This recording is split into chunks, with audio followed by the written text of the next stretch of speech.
Good morning and welcome to day 3 of the Council Committee of the Whole Budget 2025. Today is November 15th, 2024.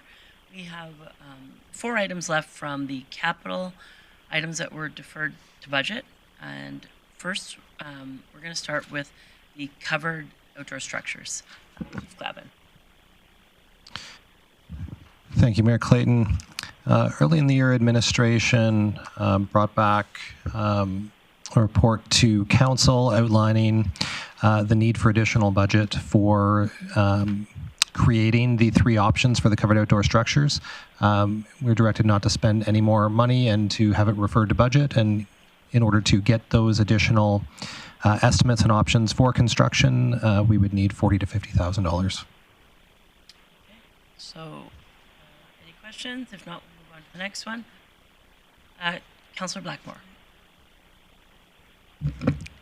Can you tell me what kind of outdoor covered structures we're talking about? Is this ice rinks or something entirely different? Thanks, Mayor Clayton. Yes, this was for covered outdoor. The covered outdoor structures were for outdoor activities, but they would be designed for ice rinks in the winter. Year-round sort of covered space. Councillor O'Connor. Yes, just following up on that, I know that they had done some design work and some preliminary costing for a covered, just a roof, and they weren't talking about any walls, correct? It was just a post and beam type construction? Okay.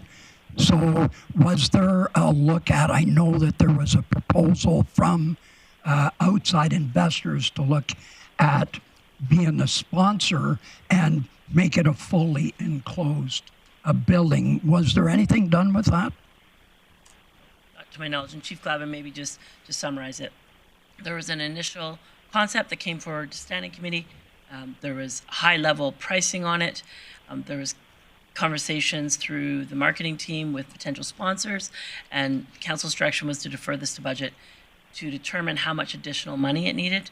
And that's what you reported today, that it requires an additional $40,000 to $50,000 to explore the additional the design of it. Thanks, Mayor Clayton. It's to look at to explore other options for design. And if this were funded, we would bring back 3 additional options for design of the structures. If I recall correctly, the original designs that came forward were in the $1 million range for the project, and there was conversations around the table saying we should be able to do that for less. And so now, in order to bring on someone, an engineering firm or a design firm, you need $40,000 to $50,000 to design additional options other than what was presented. Correct? Thanks, Mayor Clayton. Yes, there were concerns about both cost and aesthetic. Okay. Does that answer your questions? Yeah, I'm just wondering if we need to do anything on this? Or? If you would like to do anything, it would require spending some capital tax dollars. Yeah, okay, we'll let that go. Okay. See no one else in the queue. I'm going to move to the Bear Creek South Pod driving range. And I think that's Chief Glavin as well. Thanks, Mayor Clayton. So just to recap from Capital yesterday, we have conducted an assessment of the poles, and all of the poles need to be replaced within the next 3 years as per the engineering report. The current driving range is built on the former cell of the South Bear Creek landfill, which is going to trigger some regulatory requirements and likely some more challenging design in order to replace the poles.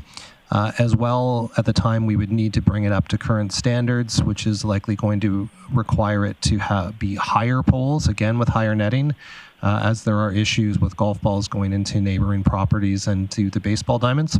There's currently money proposed in this capital budget for the removal. If council would like to explore retaining the driving range, we'll need to conduct additional assessments, which we project to be around $7,000, and then design of around $60,000 in order to explore building it back. The initial high-level projection was around $800,000. to do it. That is not a design cost estimate. That is a very high level, talking to some industry experts on that. But we do expect it will be quite expensive to put back in that location. Okay. Recognizing Councillor O'Connor, you're still in the queue. Is that a new time? Go ahead, sir. I'm back in. When I went to the CARE conference in Bonneville, I went to Canuso, which is their all year round adventure park. At that park, and I shared a document, a picture of Target Golf, and it was just like you go to a driving range, but you would have these targets, and teams would come up and shoot into hole number 1, hole number 2, and that way. And it's not a long driving situation. It's about a different kind of sport. So I was going to mention it the other day to Nighthawk, but I didn't get the opportunity. But it's quite an interesting concept, and you wouldn't need all that netting because you're not driving into the path. So I think there are options, but I guess it's up to Nighthawk whether or not they'd want to investigate making it a different kind of golf range type park. Councillor Blackmore. I'm not interested in trying to save the driving range. I think we have other driving range options, and I think that there's maybe better uses of that land.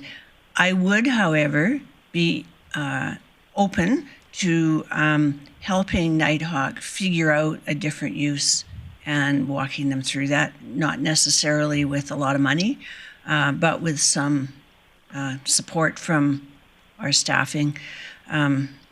That to me just seems a better option and significantly less expensive. Councillor Bressie. Great, thank you. Yeah, I'm excited to hear and discuss different ideas of what could be done for golf there. I've got no appetite in spending a lot of money replicating something we've got at private facilities, but if there's actually, I'm interested in maybe making some investment if we're doing something that actually doesn't exist in the community there. So I'm excited for those conversations to happen. I'm kind of curious if council doesn't fund driving ranges, what kind of direction does management need to have those conversations with Bear Paw? Chief Glavin.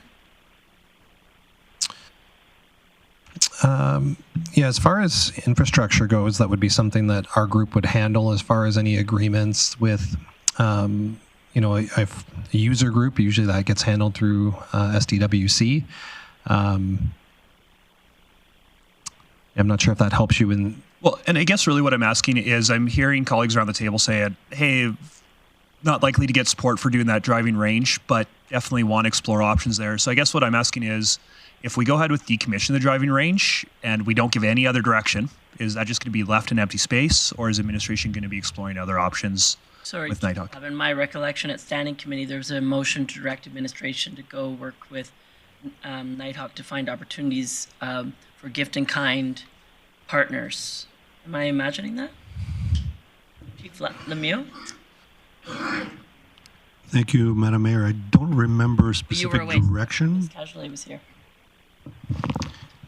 Yeah, I'd have to defer to the clerk if there was an actual motion. There was some discussion. I would just say if that was council's intent, just to pass that motion, and whether there was interest in there being any dollars to support that, or if it really was just a discussion to come back. So I would just encourage a specific motion regarding that. I feel like there was a motion but that's fine. We can do another one. But because at that time, Nighthawk came forward and said that they did have vendors that they thought could work in partnership with them, dirt work, etc.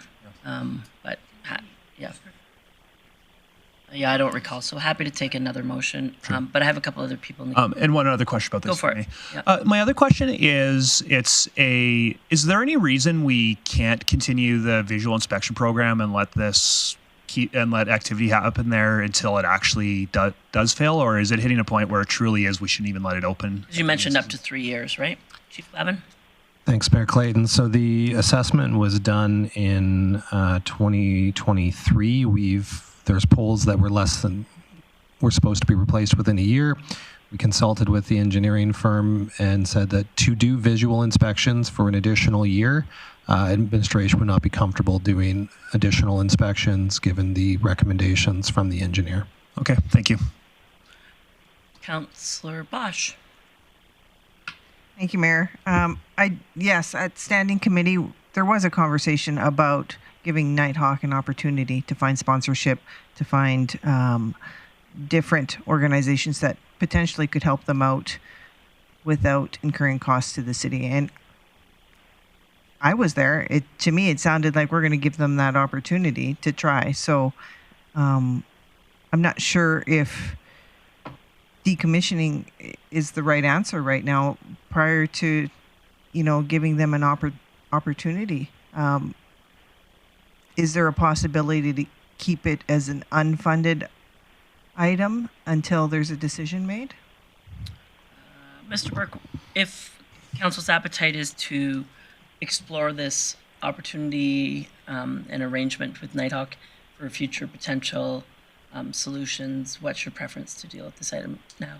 And just confirming, there was no motion, but yes, I was part of that discussion. And the discussion was that we would attempt to endeavor to come back to budget deliberations about what we would be comfortable in that taking, and that's what Chief Glavin's described. For us, it would be the $7,000 he described for us to have an engineer come in and give us another safety assessment report. The previous one was allowed for daily visual inspections, where that report is now stale.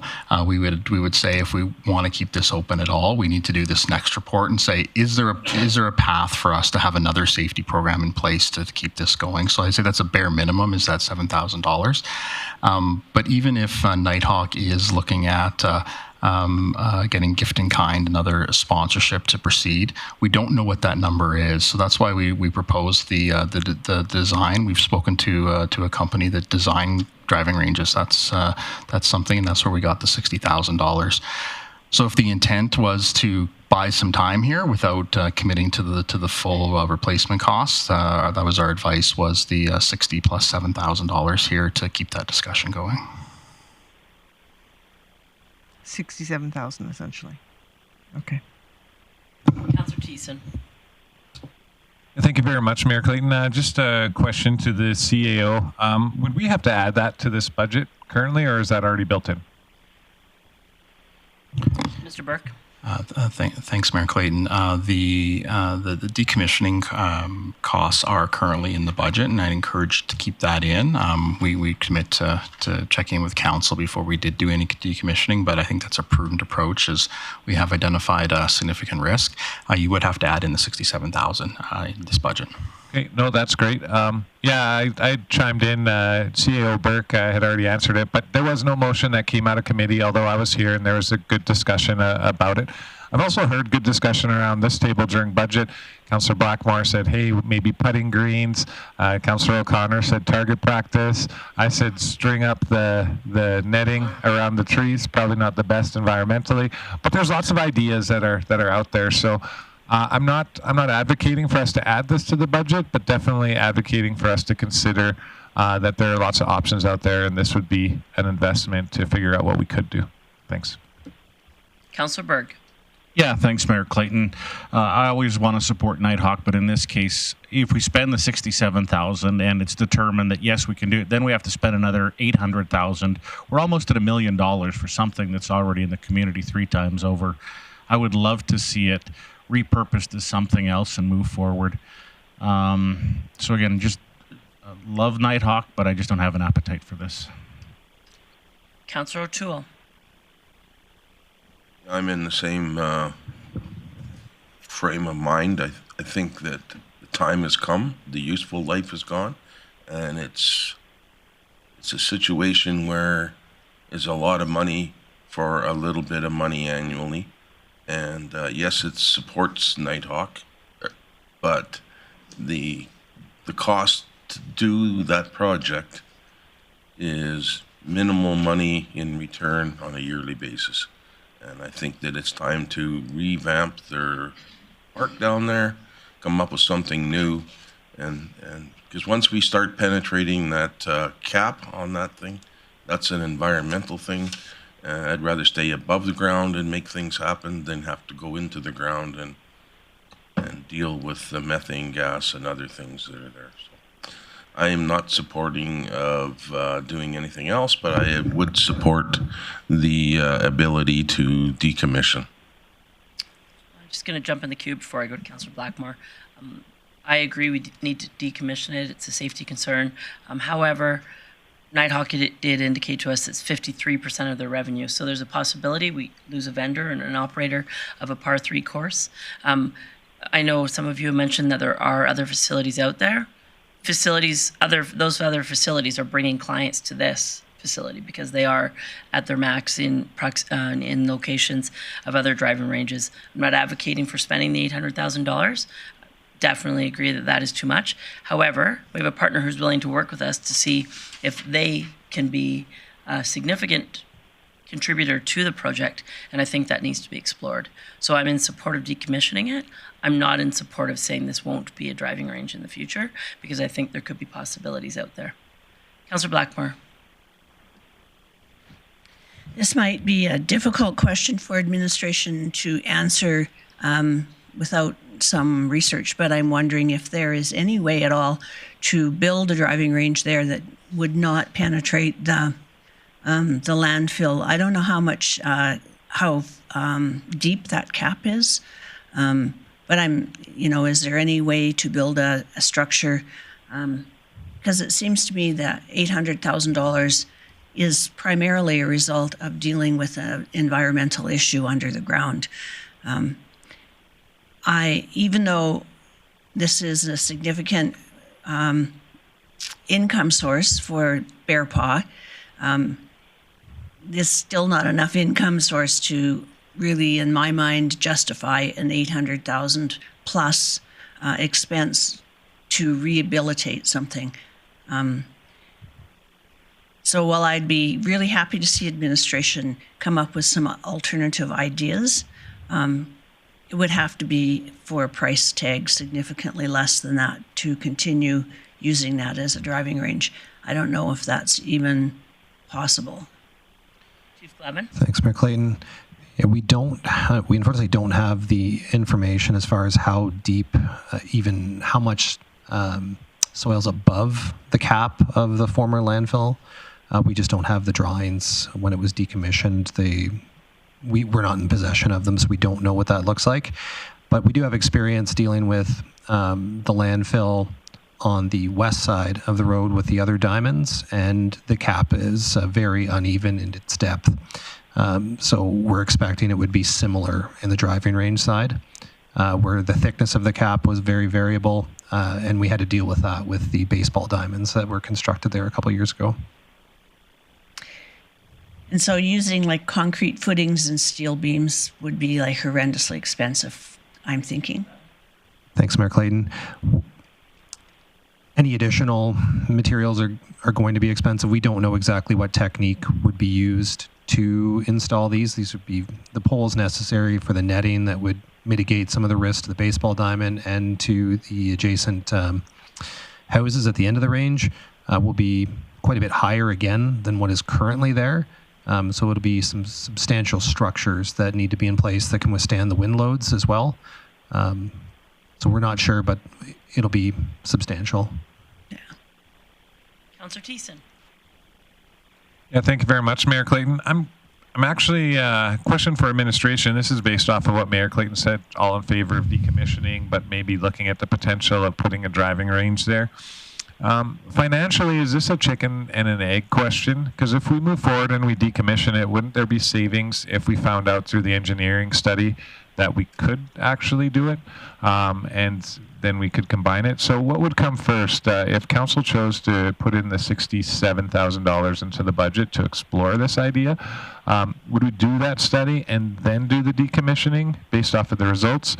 Or would we decommission and do the study in tandem or after? Chief Glavin. Thanks, Mayor Clayton. If council funded the study, my suggestion would be we do the study, we don't allow the driving range to open, and we see the results of what the cost estimate and design is, and then council could make a decision if they wanted to fund it. If you didn't want it to fund it, then we would have the money to decommission it thereafter, but we could probably move hopefully quickly on a study, but yeah, that would be the process. Awesome, thank Okay, so just publicly tell me the numbers again. Decommissioning is how much? Decommissioning, I think we had it at 42,500. Study 60,000, and then an additional 7,000 for an engineering assessment. And currently, because I don't have my budget book open, what's in the 42.5? Thank you. Okay. I see no one else in the queue. We'll come back to business arising if that's what you're looking for, Councillor Bressie. Go for it. I actually do have one more question. So every pole has to get replaced, correct? So if we decommission it and then Nighthawk goes, so say we decommission it this summer, Nighthawk goes and they find somebody who's willing to write $1 million to just out of the goodness of their heart to do it, and we're rebuilding the driving range. Did we lose? It doesn't sound like we would have lost a lot of throwaway costs because we decommissioned it and then we're building new. It doesn't sound like there's a lot that's salvageable if we build this. Is that a correct assumption? Chief Glavin? Thanks, Mayor Clayton.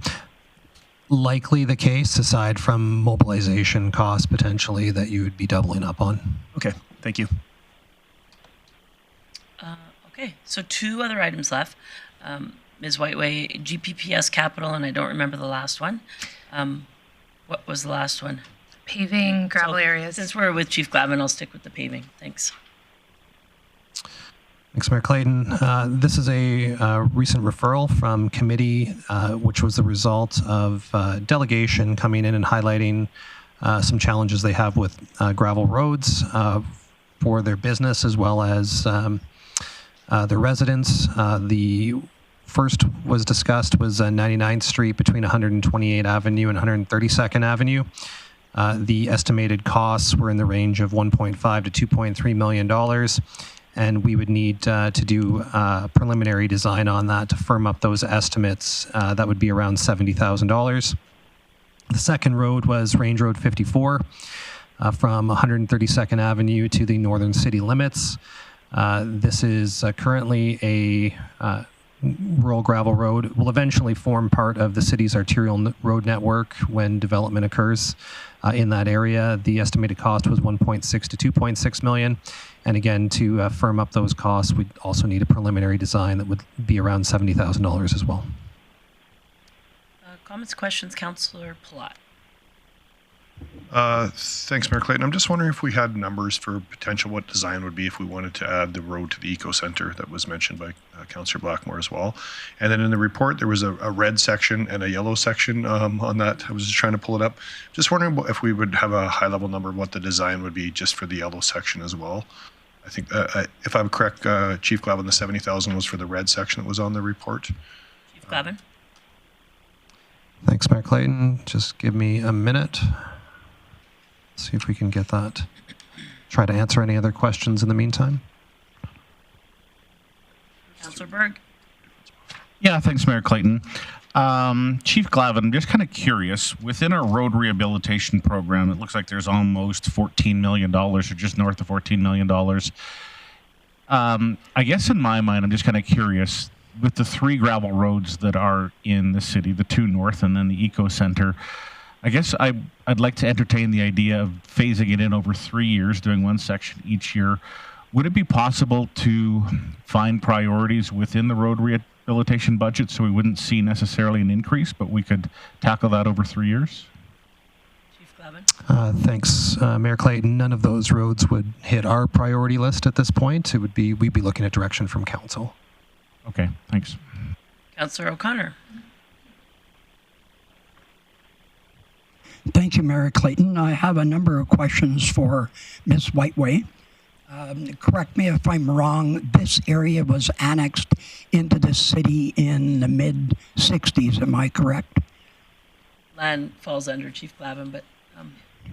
Well, you like that? Thanks, Mayor Clayton. That's certainly something we could find out. It's probably in that vintage somewhere in there.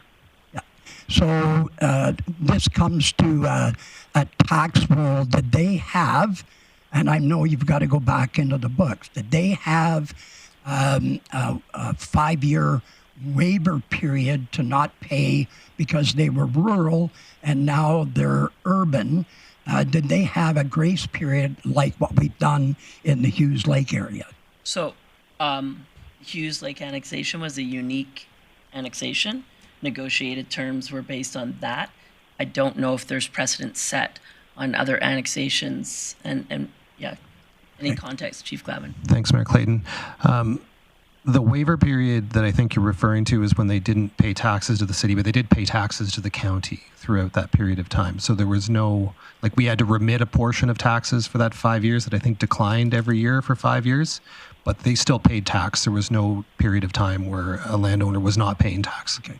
So that leads to my next question that says, if they, and this is to Ms. Whiteway, if they were paying full taxes for 58 years, if that's the number that I came up with, I'm thinking that they've paid their fair dues if there was not a break in the taxes. That's why I put it to, is there a different rate of tax for this area in compared to other areas in the city? Go ahead, CFO Whiteway. No, this area would be taxed just like any other. They would qualify under whatever class they're in, so non-residential, and they would be taxed in that manner. There'd be no Their assessment could be less. They're correct, and I'm not building by building assessment's going to vary, so Yeah. I really couldn't even comment there on that. So where I'm going with this is if we have charged them taxes to a city standard, an urban standard, then I think they've already paid their dues over 58 years, and that it's my understanding that they should get the amenities that we should provide for an urban area that has been annexed into our city. And so I'm thinking that we should be setting all our streets in our city to be a paved standard. If it's going to be a kind of a rural urban standard where there's no curbs, no gutters, no lights, and it's just ditches, I'm just wondering, is there an opportunity for us to fund this from whatever reserve, if you're talking the paving reserve? I think we should be doing it and bringing our city up to the right standard.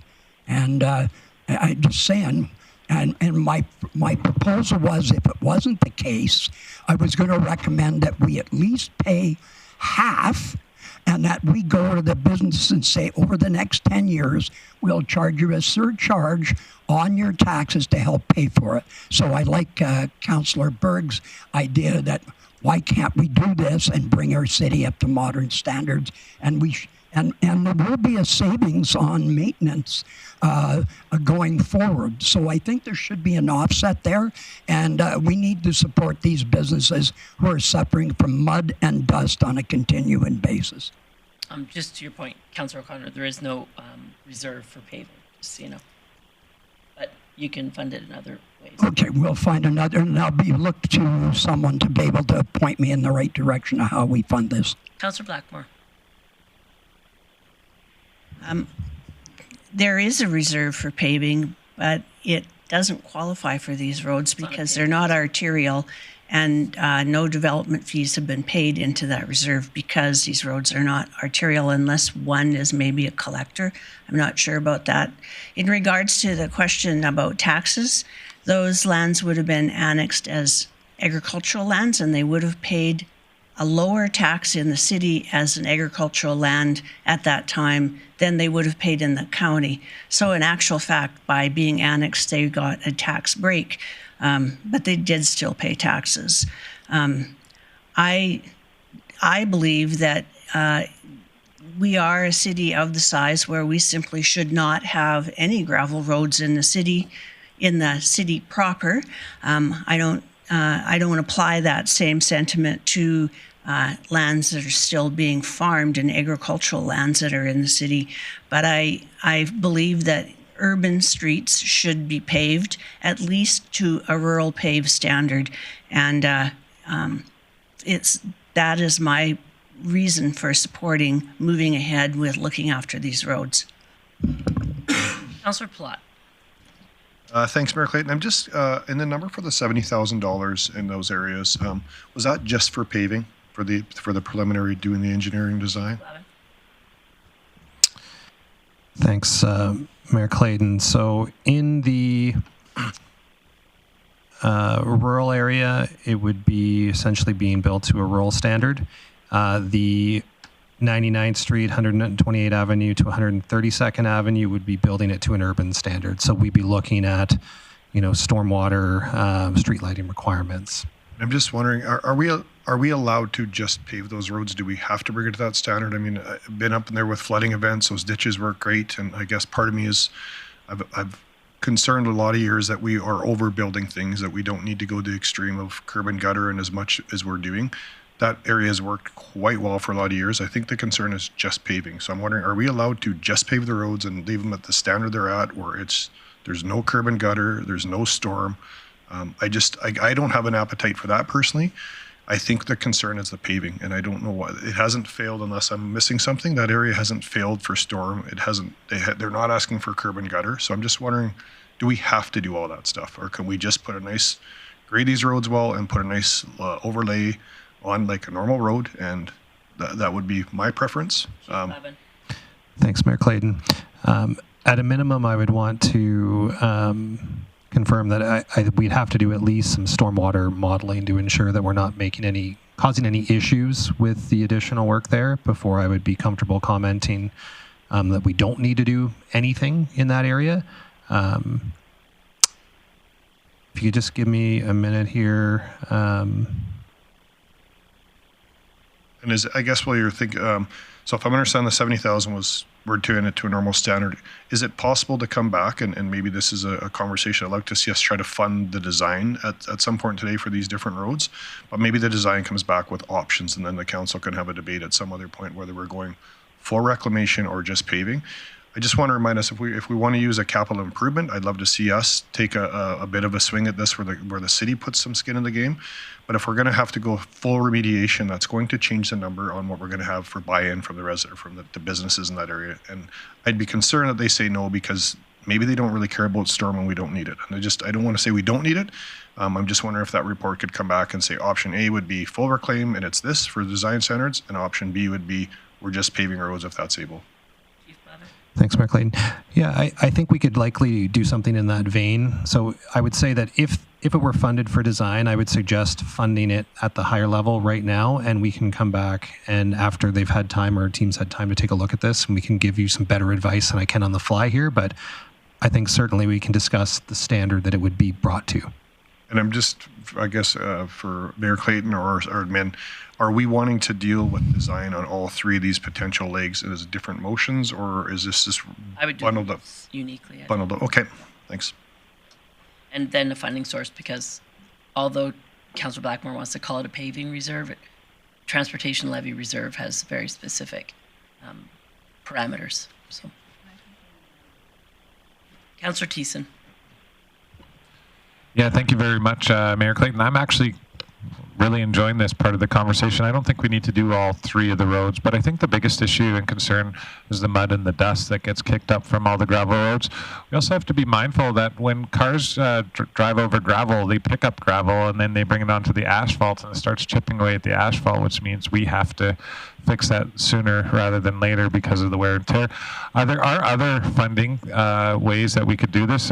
Councillor O'Connor was intimating it but didn't have the words for it. The local improvement project is a manner that we can talk with the owners in that business area and see if they want to amortize any lane paving to do that project.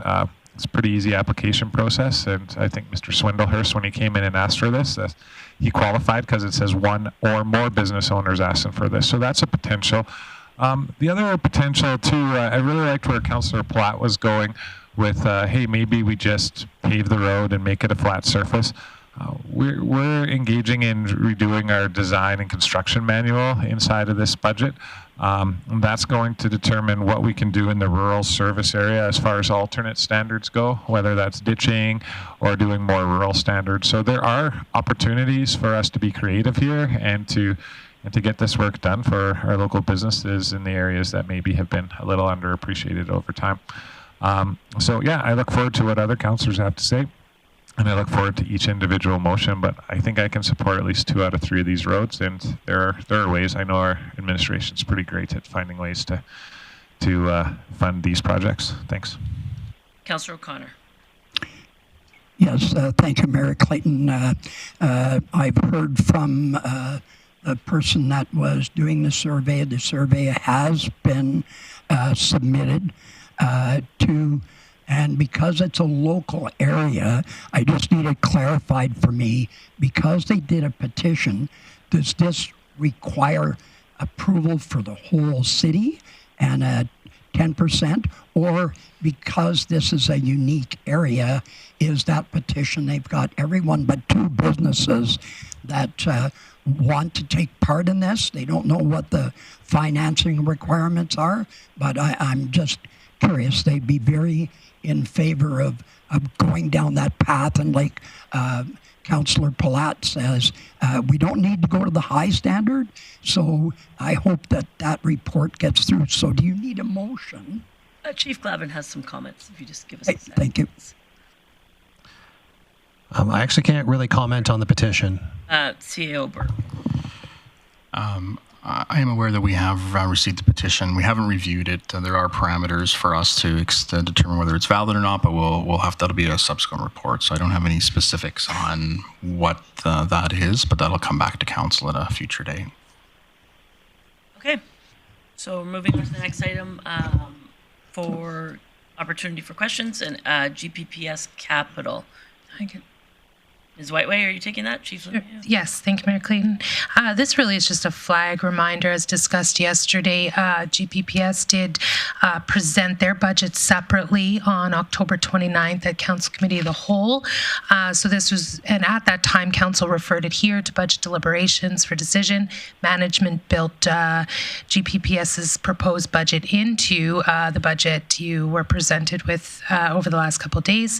So they had one tax-funded request for the Grande Prairie Regional Animal Pound building renovations at $20,000. So this project is to enhance the building's functionality.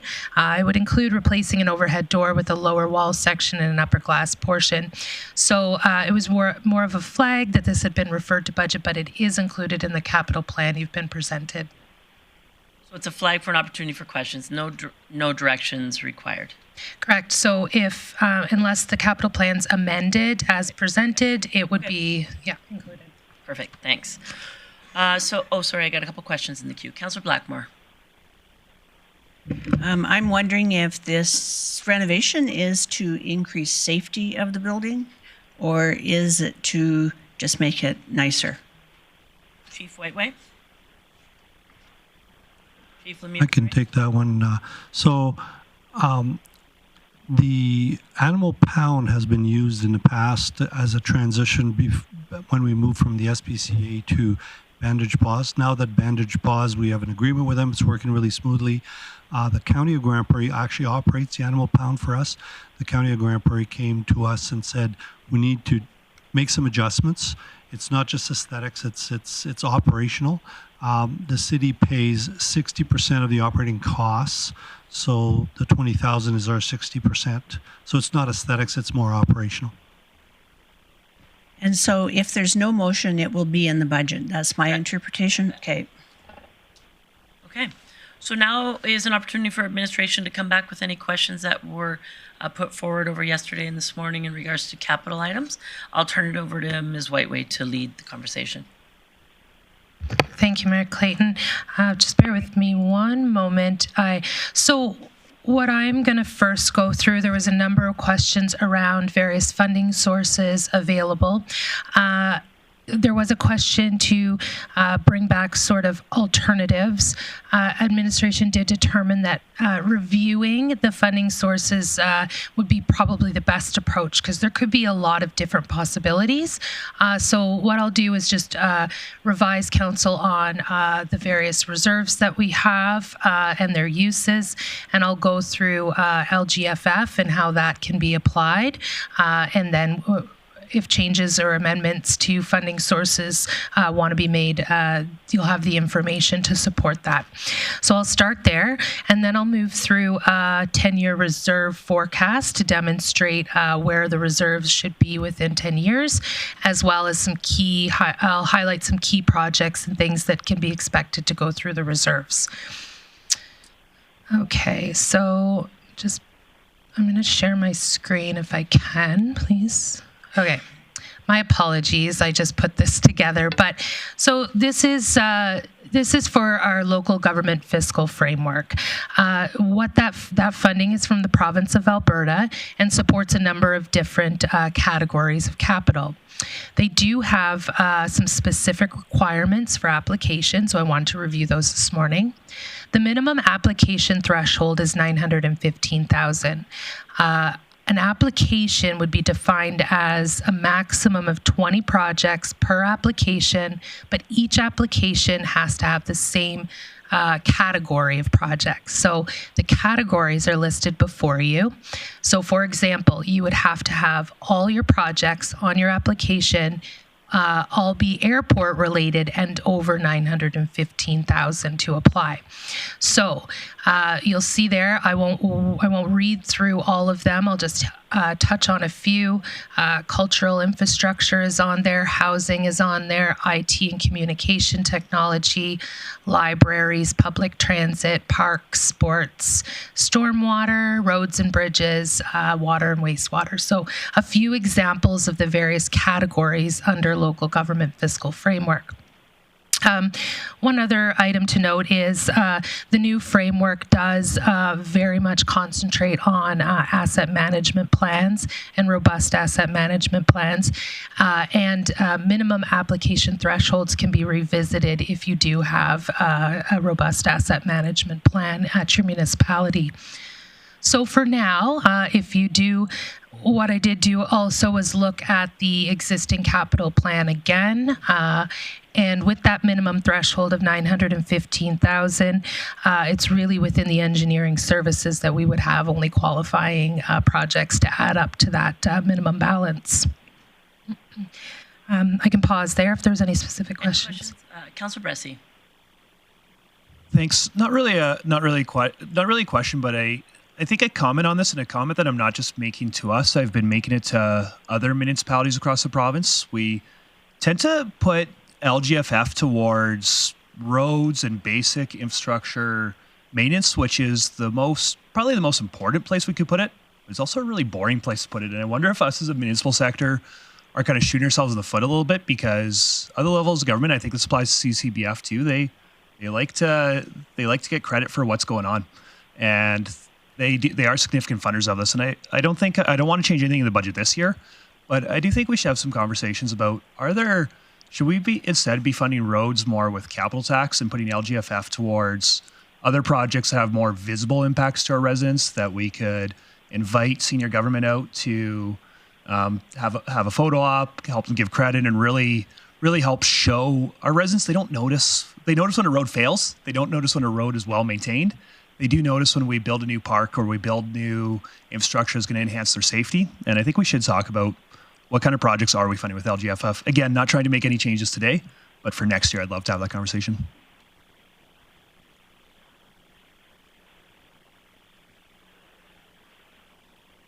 Okay, thank you.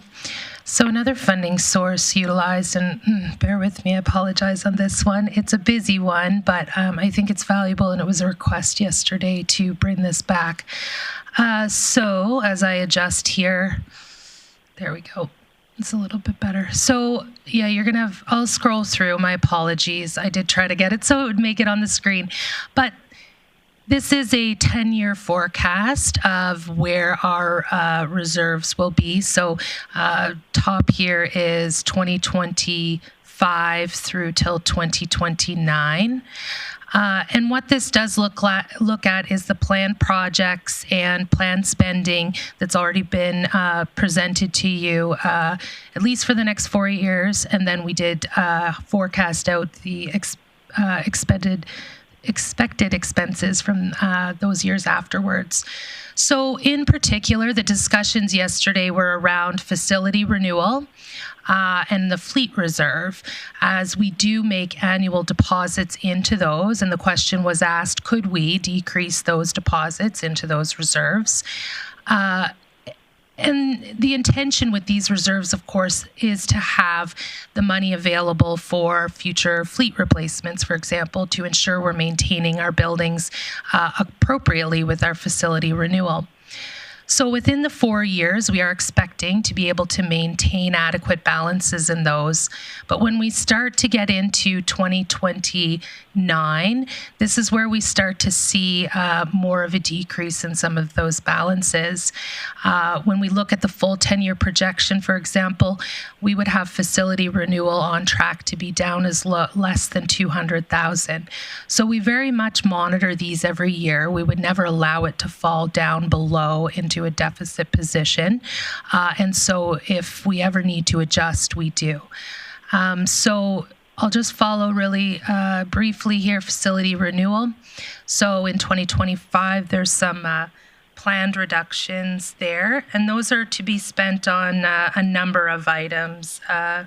So if we look what is on the plan for 2025 through facility renewal, just a few examples. We do help to fund the Eastlink shutdown, so the 2025 shutdown will be covered by a portion of that. There's updates that need to be done at the South Arena washroom at Bennett's. There's ice plant control upgrades required at Design Works. There's multiple buildings requiring roof repairs. Those will be covered there. The library, there's blinds that need to be repaired and replaced. The Pace building needs painting. The GP 911 kitchen, bathroom, and dorms flooring will be replaced, and a number of other items. So this is used to ensure that we're investing as required into the functionality and longevity of our vertical assets. And as well, we are able to pivot and make sort of changes and reprioritize within that funding if something was to come up. Best practice is to be investing 3 to 4% into your buildings each year to maintain their useful life. On average, we're about 1% investment in our total assets. So this does represent that as well. In terms of fleet, sure, I can pause. Not a question, just appreciate this slide. I'm just wondering if this could get emailed to us. It's a lot to absorb, and I'd love to be able to have a context of this without just taking a screenshot of it. Thank you. Yeah, thanks, Mayor Clayton. Thanks, Chief Whiteway. This is exactly what I needed to see. Again, around fleet, it shows us that we're going to avoid those crossroads that Edmonton is currently having with their transit fleet. And as I look to 2030 to 2032 around the facility renewal, again, we're looking at about $6 million per year. Is that just simply due to the age of our buildings and when they kind of hit a peak for their construction and when they do need major repairs? Certainly. I can start, and perhaps if Chief Glavin has anything to add, but it does fluctuate year over year, and that is the intention of that. So likely, and I don't know exactly what's planned in those years, but it's likely that it is certain buildings that are hitting some required routine renewal, and we can get more specifics on that, but and perhaps Chief Glavin has more to add, but it is planned out in that sense to ensure that those higher years, you'll notice the reductions, we haven't increased our additions. So you spoke to 2030, pardon me, you'll notice that we're still planning to only put in 3.7 million, same as we're planning in 2025. But yet we are planning to spend more. So we've previously, council has approved the reserve additions for facilities to be 75% of what's recommended in our facility condition report. So that was a decision made at budget deliberations a few years back. So that's where the $3.7 million comes from. However, we do spend more or less than that in different years. The 3.7 helps maintain smooth taxation. Thank you.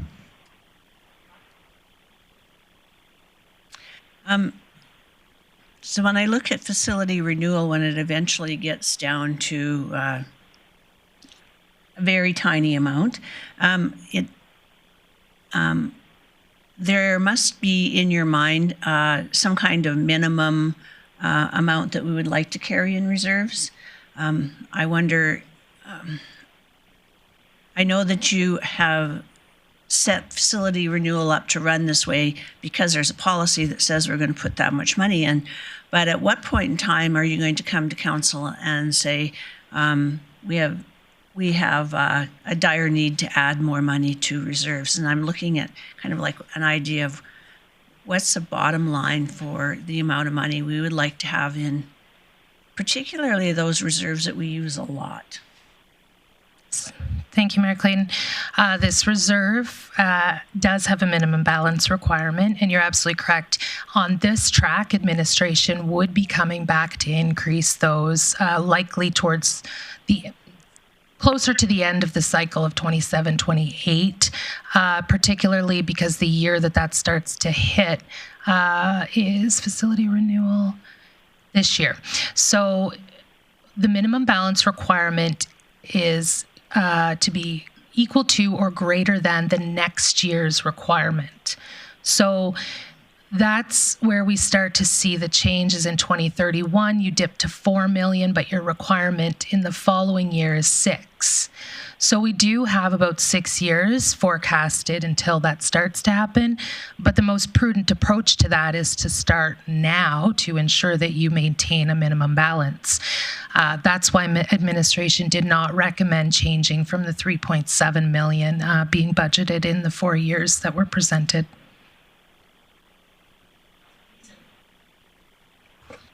Yeah, thank you very much, Mayor Clayton. Thanks for this slide, Chief Whiteway. Well, just a question. When I'm looking over our capital budget and going over the years 26 to 29, one thing that's not accounted for in our budget going forward is LGFF and CCBF. Does this graph and chart intimate no LGFF and no CBBF, or is this including and I guess kind of predicting how much we're actually going to get going forward as these are renegotiated budget lines of the higher levels of government? Thank you. Through the mayor, we did intentionally not start allocating CCBF and LGFF for future years. It is something we do get confirmation of amounts each year, of course, and as well, administration does reprioritize, re-strategize annually to present budget. So based on conversations and decisions this year, based on what may happen over the next few months, the capital plan will change. So we thought it best to allocate all this year. Each year, then we go through and decide on what our recommendations will be to council. So we're not anticipating that those grants will stop, or we are anticipating they continue, and each year we will prioritize and make our recommendations accordingly.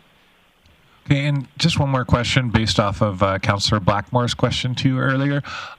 What's a healthy reserve limit? Now, I've been told, like in board management, you want to have 3 to 6 months of operating available to you. What is a healthy reserve? Thank you, Mayor Clayton. And that will depend on the reserve, the purpose of the reserve. So sorry, I don't mean to cut you off, but I mean total, like just as a percentage of our operating dollars, what it costs us to run the city, what would be a healthy amount of total reserves, just in case the sky fell and the bottom fell out? Thank you, through the mayor. Again, it still is dependent on, so not all of these reserves can go into that equation. Best practice is your financial stabilization reserve for that purpose. And so I would still answer the question on it not being total reserves. You would look at your facility and fleet as what do you know you're going to need? That needs to be the sort of minimum balance. And financial stabilizations where you would, if the sky was falling, you would need to access your funds. And we've applied best practices as 5% of your operating budget. Okay, I really appreciate that answer. Thank you so much. Thank you, Mayor Clayton. My question revolves around the additional number on facility renewal. Knowing that our buildings are getting older and then inflation is going to drive up repair costs, I'm just wondering why we wouldn't be using an inflationary number from 3701 to possibly 39 to 41 in the years so that you don't end up with a deficit in the 10-year period. I'd just like to hear the reasoning. Why not? Thank you. Thank you, through the mayor. For facility renewal in particular, the 3.7 deposits are based on council direction. We will be at, I'm not sure the date, but we do go get an updated condition report. I believe it's every 5-ish years. That's when we would update our recommendations to council. As I noted to Councillor Blackmore, we would be asking for just that. I did this presentation based on current status and current direction from council. So that is the 3.7.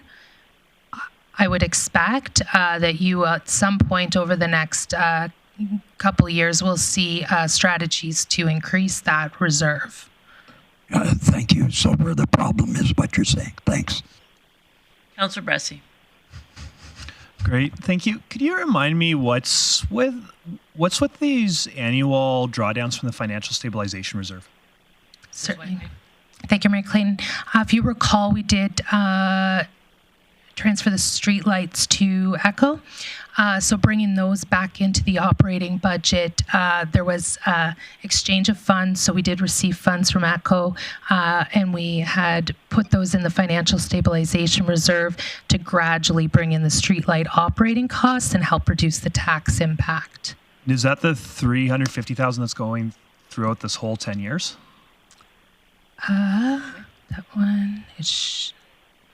I've got notes. Just one moment, and I'll double check that I didn't misspeak. And I guess while you're looking at a general comment is, this is really helpful. I think we should review this every budget, and especially with a new council coming in for next budget deliberations, this would be really helpful for them. So I really appreciate seeing this. Thank you. Councillor Plott. Thanks, Mayor Clayton. Can I just get a little bit better understanding of cemetery perpetual care? It seems like a fund that just will continue to build. And when I think perpetual care, I think about it getting looked after. So are we able to use this fund to offset our landscaping and our maintenance costs on that? Or does this fund just perpetually grow forever? And I'm not sure how we ever get to deploy it.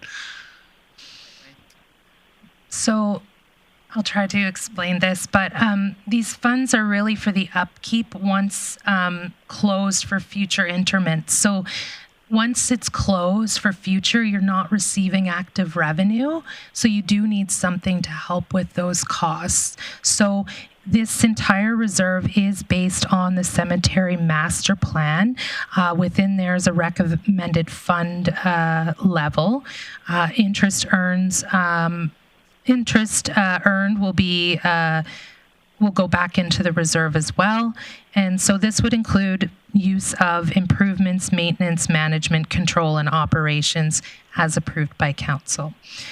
I'm not familiar enough with the cemetery master plan to really comment from there. So I guess that's my question, and maybe it's a report for later for us to get more educated on it. But from what you're describing, it sounds like we're doing that through our Parks Department now, looking after maintaining and managing this facility. I'm just wondering if that's not an offset that we can be pulling money out of this fund that's going in there to manage that. And my second question is, if we get to end of life for this cemetery, are we able to use this fund to buy future land for a future cemetery? Is that a opportunity for us to be looking at someday down the road, we're going to need more space. Can we use this fund to buy more land? I'll go to the land question first, Ms. Whiteway, and then I'll go to the parks question to Chief Glavin in a minute. To the Cemetery Perpetual Care Reserve funds for land? For additional cemetery land. To expand the cemetery? There's nothing that would prohibit, I don't believe. And again, this is a council policy. It's not MGA. There's no MGA requirements with it. So the policy doesn't explicitly call out land acquisition as, but there's also nothing that would stop you either from using it for land for cemetery. And just, I don't think you can. I think the policy is designed so that once we close the cemetery, we will have funds to continue mowing and straightening grave stones and I get, yeah, and I appreciate that's my concern though, is I feel like we're already doing that within our parks and our operating budget, and yet we're building a fund. So that's, and maybe this would be a great, and I know we're not doing those kind of motions today, but to me, it sounds like this would be a great cemetery perpetual care come back to committee at some point so we can review this policy. But right now, people are buying lots, and that's what's paying for the landscaping. So it would be nice, I guess, on that same vein then, to know what it would actually cost every year to maintain it moving forward. Some information. Yep. Thanks, Mayor Clayton. So yeah, I can't amend any of the information that's been shared on that. It is for when the cemetery closes. However, we are bringing an update to the cemetery bylaw in Q1, and we can add this information into that report so that we have council has an understanding of how the reserve is operated. Thanks. I had a question, Ms. Whiteway. So the 262,987 is an amount that's appears on every year for this slide, anyways. That number is based on what? The addition to the cemetery perpetual plan. Oh, consistent. How's it calculated? That would be our interest. Solely interest? No, there is planned deposits every year as well. Of how much? It's, just give me 1 sec here to look it up. Because, sorry, Chief Glavin, do you know offhand when are planned interments done in the existing cemetery? Approximately. Thanks, Mayor Clayton. Just give me a second. I think we're still north of 20-ish years, but I'll get that. In terms of the funding, so yes, it would have been the interest plus the deposits are stated in the master plan, which was 175,000 of that amount. Okay, well, that's where I'm confused. So people are making deposits on land. We're collecting interest. How are you forecasting the exact same number every year? Sorry, in addition, where the 262,978 just keeps going. 262,978. So second column under. Yeah, no, I see exactly what you mean. So that would be. I'll have to double check on what exactly, but 175 plus the interest is what it should be. That could have just been perhaps it didn't add up properly to calculate the interest growth. So the interest is obviously forecasted, but the deposits, they're not consistent, are they? Yes, they are into the perpetual. So based on the cemetery master plan, we do have an amount to put in to the reserve every year to make sure there's enough when it is closed. So it's been calculated out, and there will be an update, as Chief Glavin said, but as land sales happens, it's not being put into this reserve. No, sorry, just what's in the master plan as reserve transfers. Okay. Chief Glavin, did you happen to have a date? Thanks, Mayor Clayton. Unfortunately, our cemetery lead hands are not in today, but I know that it's in the ballpark of 20 years. Okay, thank you. No further questions on cemeteries. If you wanted to go to the next. I think you did facility renewals. I think you're on financial stabilization. Okay, so financial stabilization, to confirm, that is the ATCO all the way through. Pardon me. So that was the plan that had been approved. So within financial stabilization, there is currently that ATCO money, which we would call allocated and therefore restricted for other purposes. But in addition to that, we do have available funding. That one we do not allocate interest to. So that's the one reserve that council doesn't require interest earnings. So that's why you don't actually see additions to that reserve going forward. We're just using that reserve. You'll also recall that it has a minimum balance requirement. To dip below that minimum balance requirement, there's a special resolution of council. Currently, that minimum balance would be 10.8 million. Currently, there's 18 million in the reserve, but 3.9 is allocated for ATCO. So basically for 2025, the available to use portion without dipping below the minimum balance would be 3.65 million. The only thing we've assumed in this forecast is the utilization of the ATCO funds. So we've not assumed any other changes to that reserve. So the minimum balance approximately is $13 million, approximately. It's calculated as 5% of operating, which for 2025 would be 10.8 million. Great, thank you. If you want to keep going, there's no questions. Yeah, and I mean, really, this was for, I can go in through Future Expenditures Reserve a bit as well. Future Expenditures Reserve is really meant to house items that perhaps have been approved, allocated in budget, but didn't actually get finalized or started in the year. So it is our way of making sure those funds are still held in place for those projects to be completed. So predominantly that reserve ends up being mostly allocated. So at Q3, for example, the balance of 44 million, of that 35.5 is restricted for capital, and another 6.75 is restricted for operating. So really out of that balance, 2 million is unallocated funding, and that will mostly be utilized already in the capital budget as presented. So this reserve is not meant to sit and hold money for extended periods of time, but when we have consistent timing of capital projects and consistent completion, that the ins and outs from those holding of funds and finalizing the project keep that balance fairly consistent. But all in all, it's mostly allocated and restricted year over year, as it should be and as it's intended to be. Finally, I think I'll really touch, I won't go into Pinnacle Ridge special tax details, public housing as well. Transportation system levy's been discussed today already, and those are per policy meant for, yes, roads expansion based on growth, and it is specific in the policy, arterials being one of the uses. And then on the public reserve, that one was an outstanding item from yesterday as well. So we looked into the public reserve. I did have Mr. Freeman take a look at the MGA as well as the policy to add some comment. Public reserve under the MGA it's fairly general and can be used for parks and expansion of parks. It's not explicit in a definition. It says recreation and parks.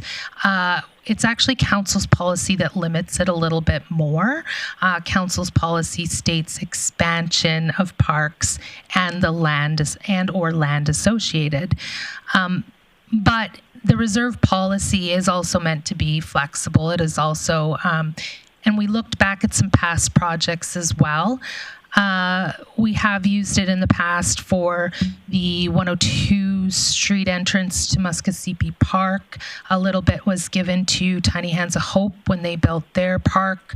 And additionally, I have a couple more examples. The senior park at Muskogee. So it's been a number of years since a lot of larger projects have been used, but it is our opinion that council could allocate that public reserve to any of the parks budgets that were presented. So parks or playgrounds, those types of items, this reserve could be used for. Consideration should be given to, again, they're pretty significant past projects. We've utilized them utilized this in the past, and expectations of developers, because this is given in lieu of land. So I guess that would conclude everything I have on reserves, unless there's There's one other question. I don't know if it was addressed, and then I'll go to Councillor Blackmore. I think Councillor Bosch somebody asked in regards to a facility renewal, the consideration for outdoor facilities. Did you explore that? I didn't have that on my list, but there's nothing in council's reserve policy that would prohibit outdoor facilities from being covered. Okay, thank you. Councillor Blackmore. So in the public reserve, you have roughly $50,000 going in every year. Is that where's that money coming from? Thank you, through the mayor. That's the interest earnings on that reserve. Okay, thanks. Councillor Bosch. Thanks, Mayor. I believe when I asked that question, it was for facility renewal projects, it's like the track or the one that was put in here that you wanted 10,000 this year, but 380,000 next year, roughly. And I believe the answer was it has to be a structure, vertical structure versus land-based. And that's what I was asking to get more information on as far as guidance. Certainly, yes. In the policy, vertical assets would be what is considered for facility renewal. A track and such. I mean, at the end of the day, council owns these reserves. If you so choose to use facility renewal on something that you want to, that's an available item for you. I just don't think, as the policy's written, the intention would be assets outside of buildings. I believe that's the intention as it's written. Right. Okay. I believe I had thought to explore this later and see what my council feels the process could look like in the future. Right. So, Chief Whitewood, was there additional questions from other chiefs? I'll turn it over to Chief Lemieux first. Thank you, Madam Mayor. I did have a couple questions that were asked yesterday. One was with breakdown of age groups that access the Activity and Reception Center. So I could tell you that for the after-school free drop-in, it's mostly children and youth. That's 2,100 participants, and the remainder 3,500 is a combination of adults and toddlers. We don't keep track of specific age groups when people sign in as a family, but we estimate it's about, of that 3,500, it's 50-50 between youth and adults.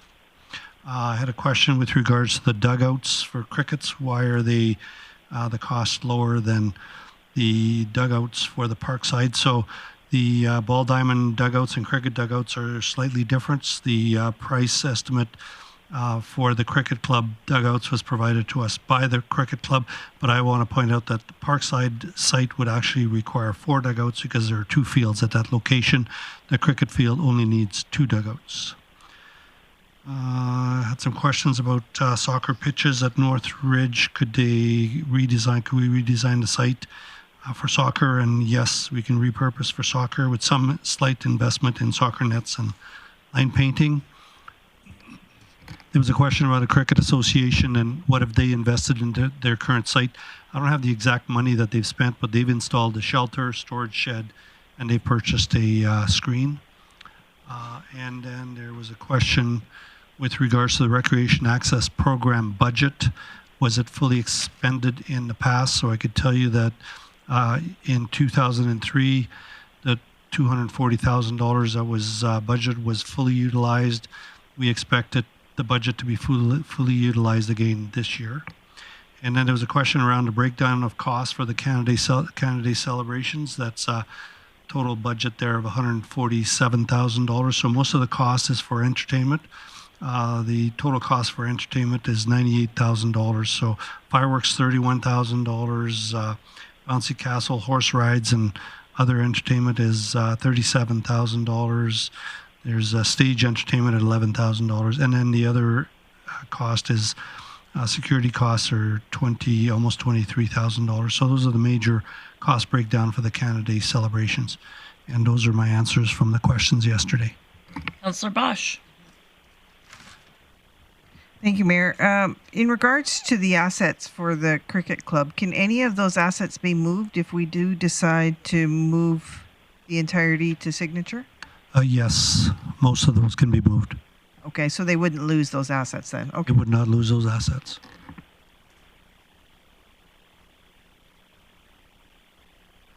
Evan. Thanks, Mayor Clayton. There was a request for a 5 to 10 year plan to get caught up on roads. That's something I'll take a little bit longer to get together, but we can either email that out, or if there was a preference for that to be a report, we can certainly do that. We also had requests for more information on pavement quality index targets from other northern cities. We were able to get information from 4. There is a request that we not share the municipalities, but for other similar sized cities in a northern climate, their PQI ratings range from 55 to 79. Ours are currently at 58 on average. There was a request for a offsite levy map that shows which roads qualify for offsite levies. I will be sending that out right away. There was also a request for a list of projects that have been funded from Facility Renewal Reserve over the last 3 years. We have, I'll run through the list here briefly, and it's not exhaustive, but some of the highlights would be the 2025 Eastlink Aquatic shutdown, Bennett South Arena washroom updates, design works, center ice plant control upgrades, Service Center exterior brickwork repairs, Golden Age Center exterior doors repairs and replacements, multiple roof replacements on a few different buildings, exterior painting on the Pace building, radiant heaters in the North Fire Hall, updates to the Grande Prairie 911 facility at the South Fire Hall, replacement of the training fire hydrant at the West Fire Hall. And these are, as part of our just regular activities, going back guided from the Facility Condition Index. And the Facility Condition Index is really just a tool of something that we know that we're going to have life cycle replacements in this rough range. We use that as a tool for our guiding replacements, also inspections, and depending on the remaining life of any of those assets, they could be extended, and we frequently see that as well. Cemetery capacity, I did answer that a little bit earlier. We have roughly 20 years of life left in the cemetery. Just a second. Okay, do we have rehabilitation on the horizon for the main entrance of Muscogee Park, the sidewalk and the road? It's not currently ranked as something that we would be hitting in the next year or two. When the sidewalk was last assessed, it was still in good condition, although that was 3 years ago, and it'll be assessed again here in our program in the next year, but we can visually go take a look and make sure there's no hazards in that area right now. The next question is, do we have the parking lot at the MCC Library and Muscogee Park on the list for refurbishment? They're not currently on the list, but historically we've brought any major rehabilitations of parking lots as a distinct capital item to budget. We don't currently have them on the radar in the short term.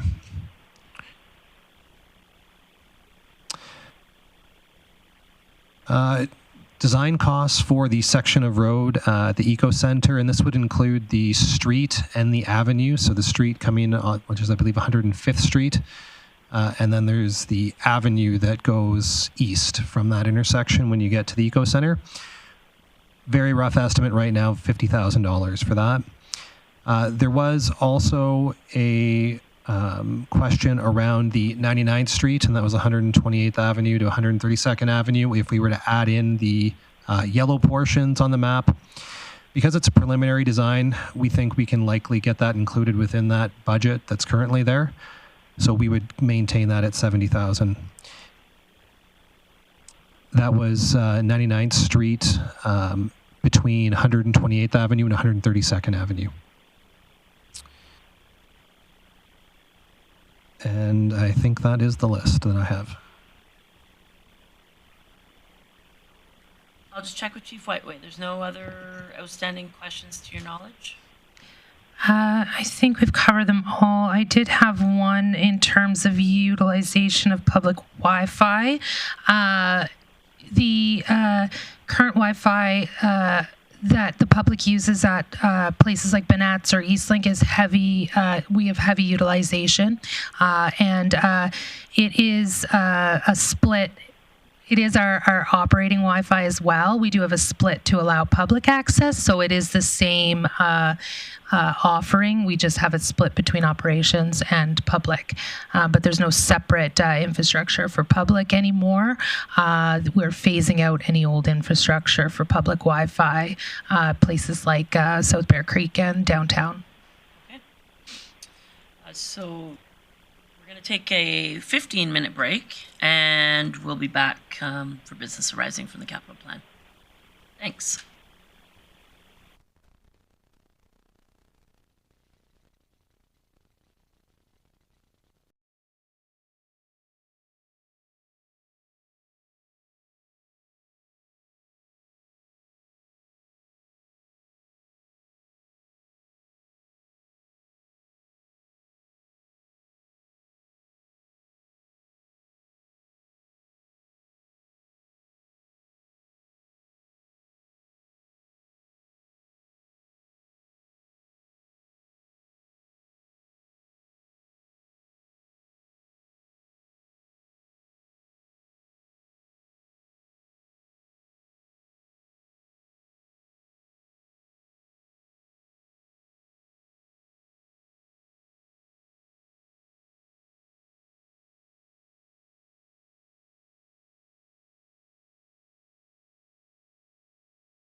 morning and welcome back to the Council Committee of the Whole. I wasn't sure if it was morning, afternoon still.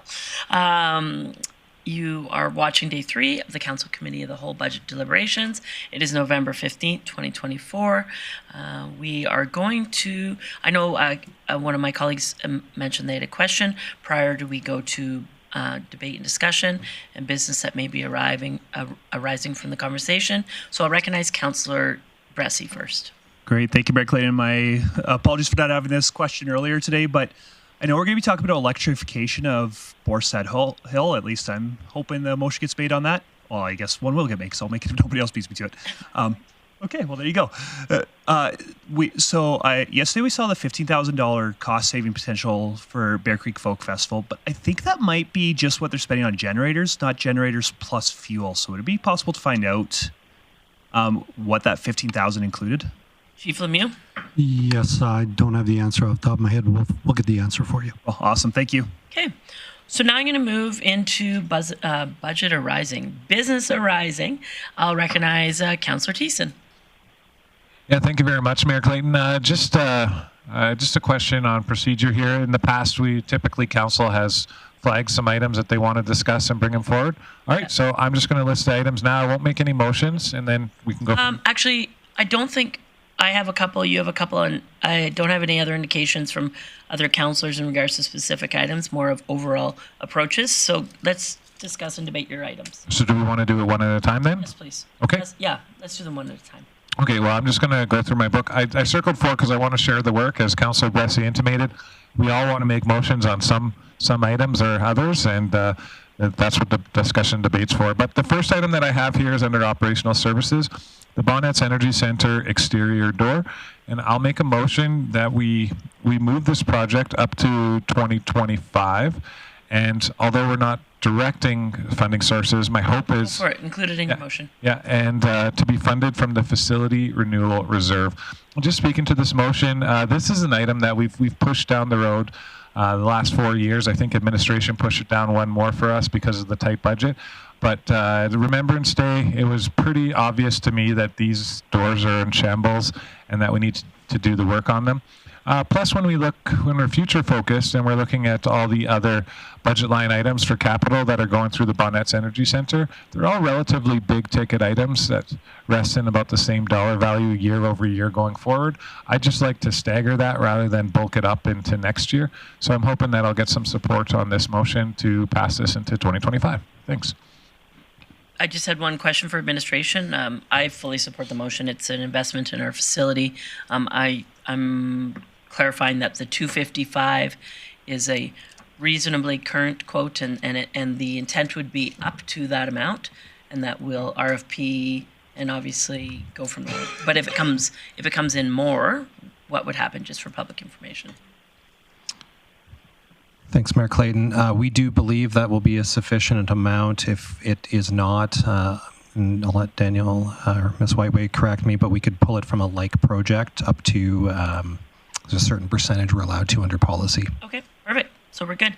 I have a couple people in the queue. Councillor Blackmore, are you for the next item, or did you have discussion and debate on this motion? Okay, Councillor O'Connor.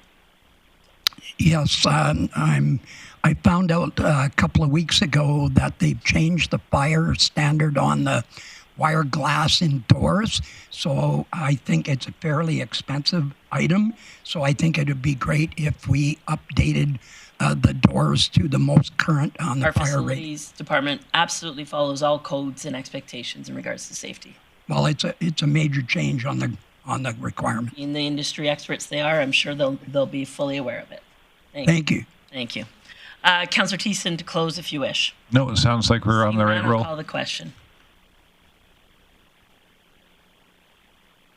Councillor Blackmore in favour.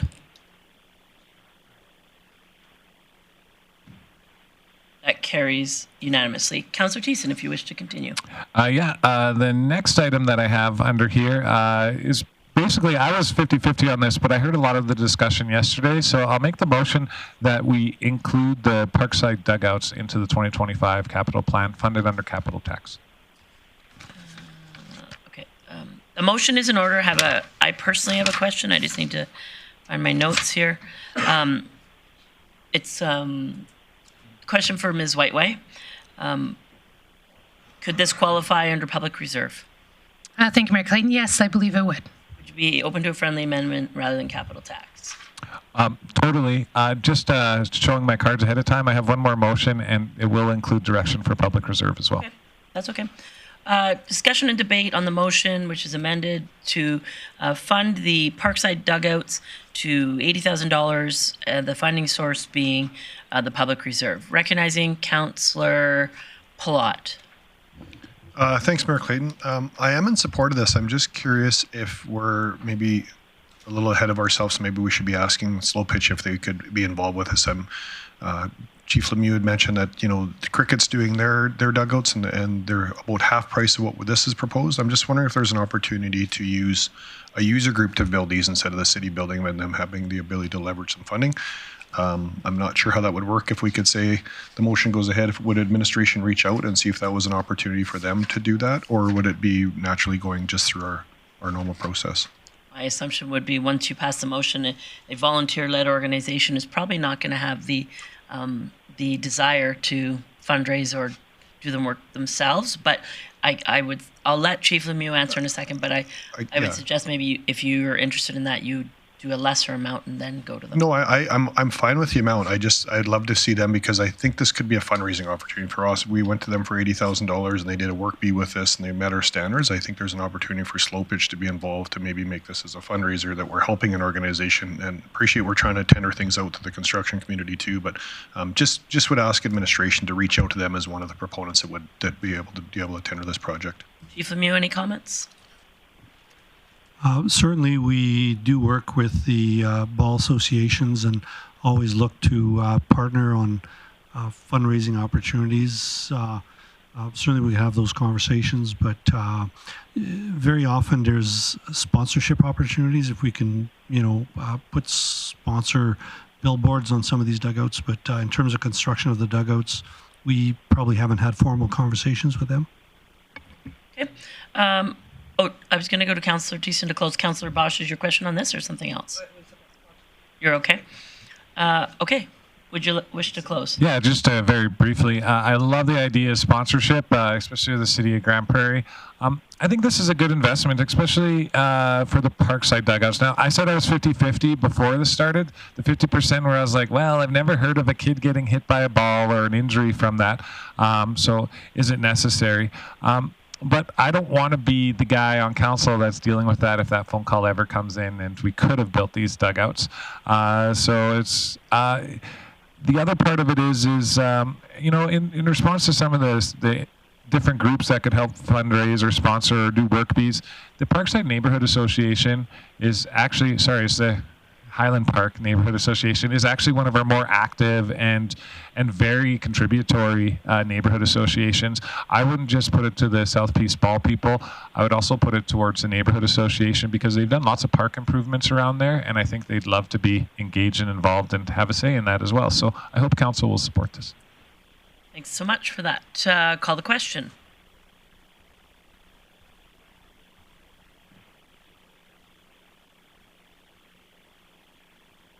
That carries unanimously.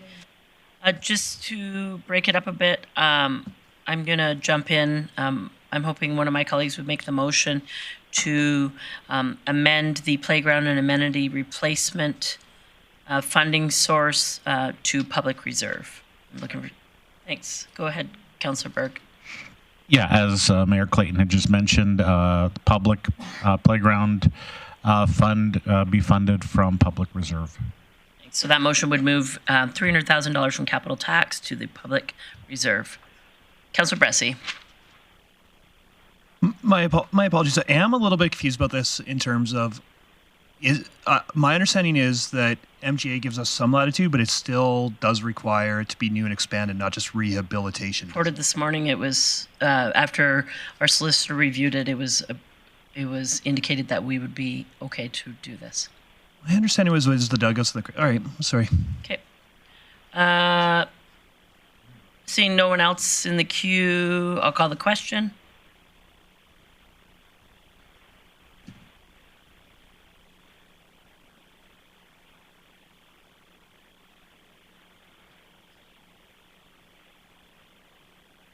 And that carries 8-1. Councillor Thiessen?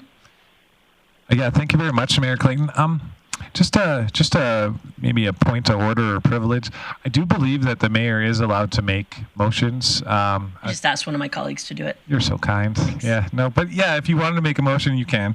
Thanks for that. Yeah, I know you know that, but just anyways. Okay, so my next motion, since we're talking about public reserve, is to fund option 1 of the cricket pitch to be funded by public reserve in 2025. Just speaking to this motion, it is the development of a park, playground, and an enhancement over there by moving that whole field overwards. And I think this is an appropriate use for our reserve funds and an appropriate contribution to our cricket community and its ever-growing population in there. So I look forward to the discussion on this item, and we'll go from there. Thanks for the motion. That's in order. I'm just going to ask Chief Lemieux, because I'm drawing a blank, remind me a high-level explanation of what option 1 was again.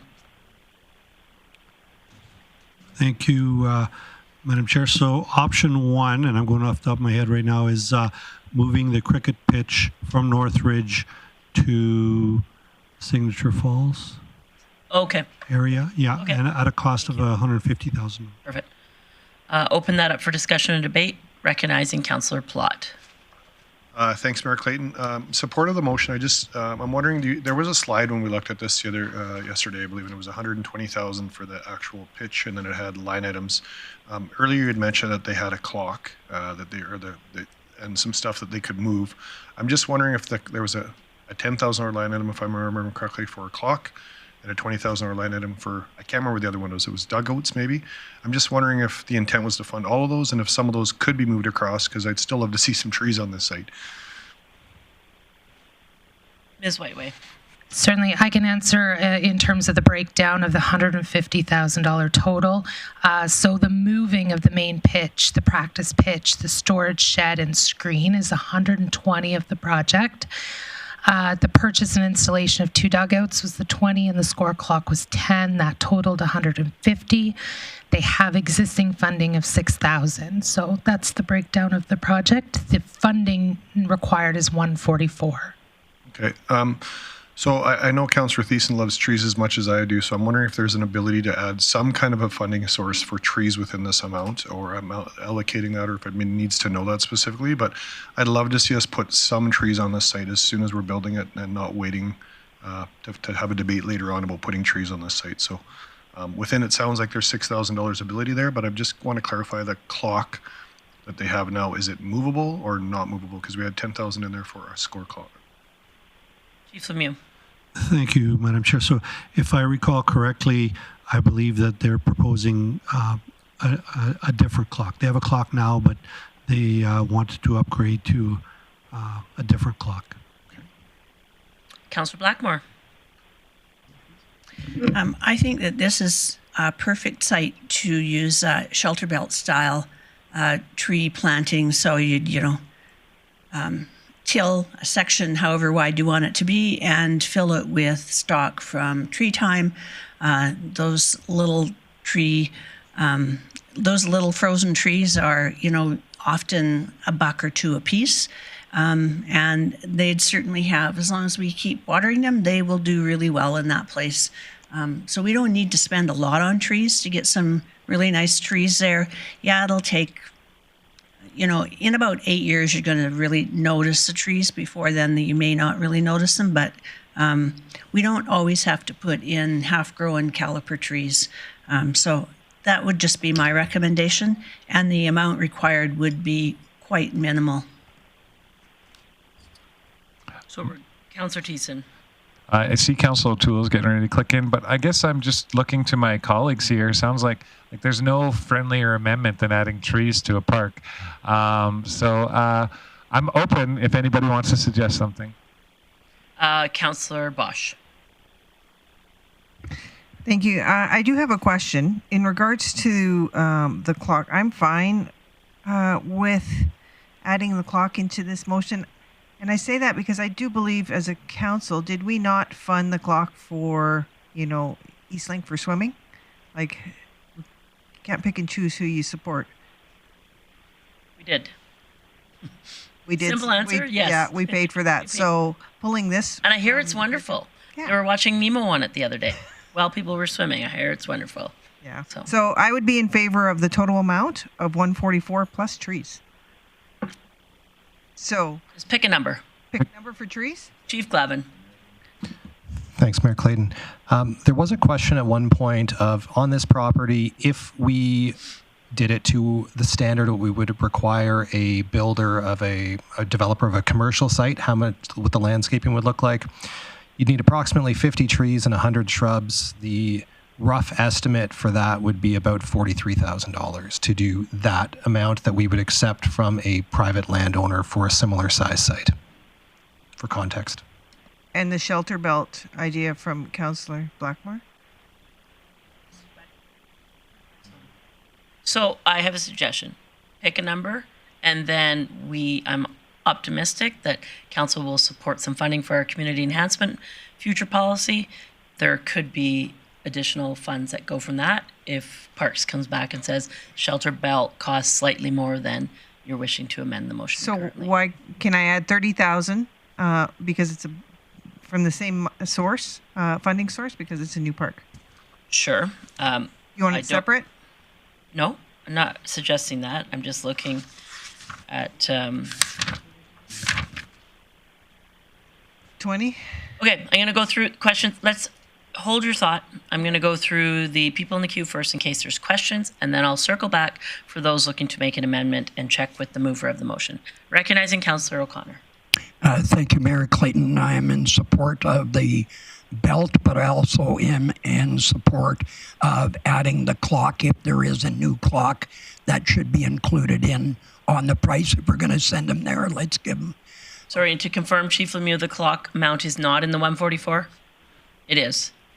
The clock amount is in already. Okay, thank you. Perfect. Councillor Berg. Yeah, thanks, Mayor Clayton. A question for Chief Waitway.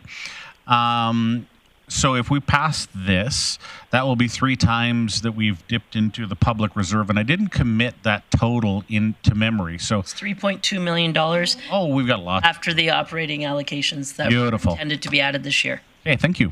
All right. Sorry, just trying to move us along. If I'm wrong, tell me. Councillor O'Toole. Thank you very much. For landscaping, one question. Is the field going to be sodded or grassed at that price of $144,000? Or is that an extra add-on? Off the top of my head, I would say it's most likely going to be seeded. Sodding is traditionally more expensive, but we'll look at that. Yeah, no, that's good. Thank you very much. Thanks for the opportunity. Councillor Palat. Thanks, Mayor Clayton. I would just like to make an amendment to this. I think Councillor Thiessen's motion was for $150,000. It sounded like his amendment is saying that it could be done for $144. So I'd make to amend it to $165, with $21,000 being for trees. That kind of sounds about not quite halfway to industry, and I'm hoping we'll come under budget on that, but that at least gives some money for administration to go and do a nice tree planting setup there. Councillor Thiessen, do you want to take that as a friendly, or would you like me to do a discussion and debate on the amendment? Up to you. Yeah, you know what? I said earlier, there's no friendlier amendment than adding trees to a park. So thank you, Councillor Platt. I will accept your friendly amendment. Perfect. Councillor Blackmore. Chris, could you accept up to rather than the total amount? I think that you could get a good mix of shelter belt and more mature trees for that price. I'm not sure we need to go overboard. And I also think it's a really good opportunity to do a trial for using shelter belt plantings. So I think your amount is a little high, and so I'm just reluctant to say, here's your money, go spend it. Don't want to do that. Yeah, no, I really appreciate the up to, and I also appreciate your shelter belt comments. My work along the Mighty Peace Watershed Alliance, we're talking about this all the time. It's nice to see it come into the consciousness of our council, and thanks for bringing it forward, Councillor Blackmore. Definitely up to. if I may, can we say up to for the entire total, not just the 21,003 total? Yeah, and so the motion, I think, might be incorrect. I think you said a total of 165, did you not? In the So it would be just up needs to be one. Yeah, up to 165. You're good. The mover's good with the. So we've had a couple of friendly amendments. We're massaging this motion to be perfect in the up to, yep, including trees and landscaping to be funded. Councillor O'Connor. Yes, thank you, Mayor Clayton. Because Chief Lemieux mentioned that it would be seeded, does that mean that they would not be able to use the field for until the following year? And if that's the case, then is there some funds to move the cricket cage in a temporary location? I think that needs to be included on the budget, because you can't just move them all there without being prepared. So, Chief Lemieux. Correction to my earlier comment, that area is already seeded, so the transition should be fairly easy. okay, perfect. Thank you. All right, Councillor Thiessen to close. No, I'm good. Thank you. Call the question.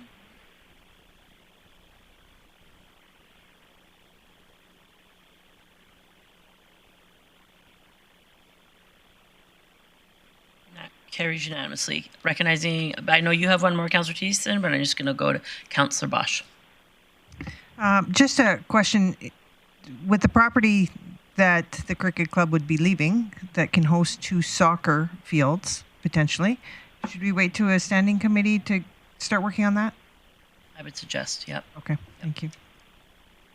Councillor Thiessen, you had one more item, I think. Yeah, one more item here, and I hope I'll find support on this one. And in it, I would move that we take the Activity and Reception Center exterior signage and move it to 2026 unfunded. And speaking to this motion, it's a $30,000 item, so not too much. I don't want to be nickeling and diming stuff. But I do think there's lots of opportunity for sponsorship here that we could tap into. I don't want to lose it on the books. I think on the interim, over the course of the next year, we could be creative and cheap as far as producing signage for the Activity Recreation Center. I have written down here maybe just an A-frame sign outside for the time being. But I really think this is an opportunity that we can tap into our private industry for sponsorship, and I don't know if we necessarily need to be doing this, and it could be throwaway costs if we name it, give it a name, and then somebody else decides to sponsor the building, and then we throw that away. So I'm hoping that council will support this to unfund and move to 2026. Okay, I appreciate your motion. I'm just going to bring a little bit of context. I do know that the marketing is from our former chief, McEachran. I was updated that the marketing and sponsorship team did do a significant amount of work on that, including the said proponent that you suggested. They chose another option rather than naming the building. But I will, and I do think that it needs a label. It doesn't need a name. This building has been open for multiple years now, but I'll open it up to discussion and debate. Councillor Bressie. Yeah, thank you, Mayor Clayton. I think I could probably live with and agree with pushing it back, but I don't think I can support this motion because you're unfunding it as well. And for me, I think that it's, I want it to be by default, it's getting funded in 2026 for pushing it to 2026, not by default, it's not happening in 2026. So that's the reason I can't support this motion, I don't think. Councillor Berg. Yeah, thanks, Mayor Clayton. Without getting into too much detail on design, is this going to be a lit sign attached to the building? Is it a painted sign? Is it a pylon? Any idea? Chief Lemieux. Right now, the intent is to have a sign attached to the building. Okay, a painted sign or a lit sign? I will get that information for you. Thanks. Councillor O'Toole. Yeah, I do appreciate what Councillor Bressie. Councillor Thiessen is trying to accomplish here, but I truly think that when guests come in that for out of town or somebody that's a resident here, they don't at this point in time all understand where the Activity Reception Center is. So a name on there that you can see from quite a distance, depending on where you're driving in from, would be a great asset at this time.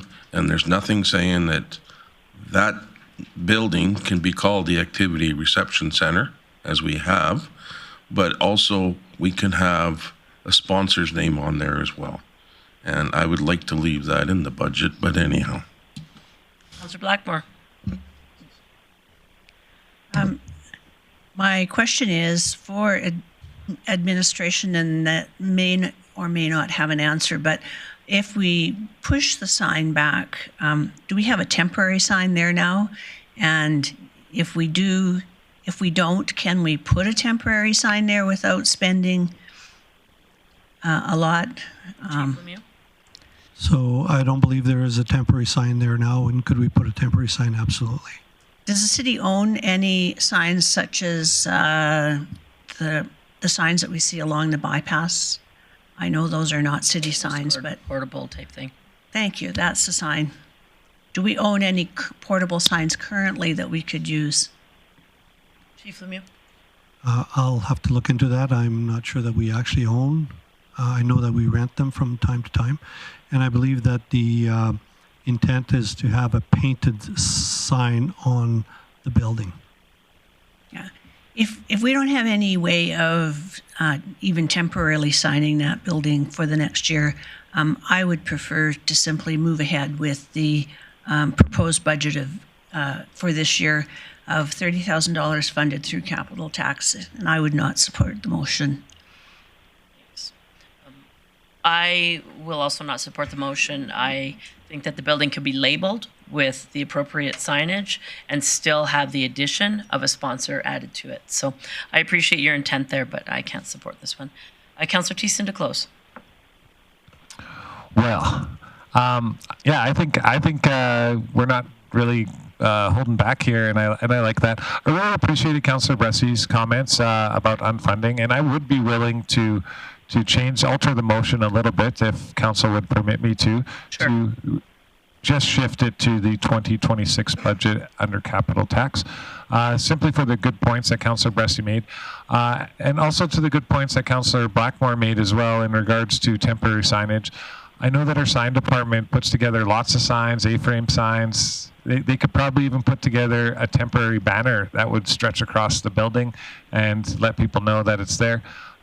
So for me, I think just holding off for a year and trying again to get sponsorship into this building, which is going to become even more busier. We're already putting in up to $1 million for the climbing wall infrastructure there, which is going to make it a lot more appealing to businesses who are looking for traffic flow going through the activity and reception center. So for all those reasons, I hope that council will support this motion, because I don't think we're going to lose out just by putting it off for one more year. All right, that was Councillor Thiessen's close. The motion has been amended in your e-scribe. I'll call the question.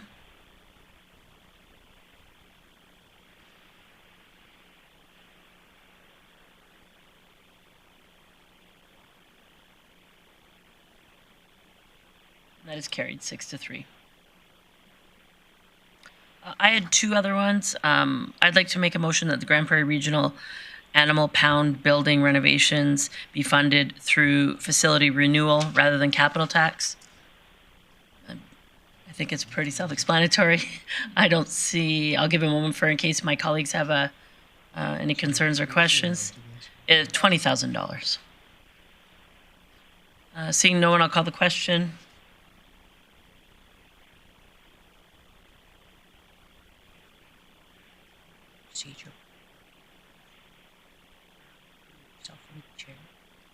Okay. Sorry, I'm not going to remove myself from the chair. Councillor Plott, would you be willing to make that motion? So moved. Thank you. Yeah. That's all right.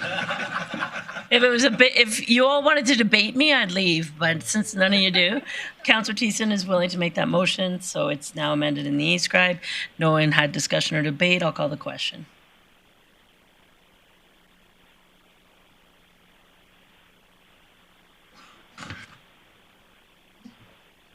I had one last one, and then I'm going to go to Councillor.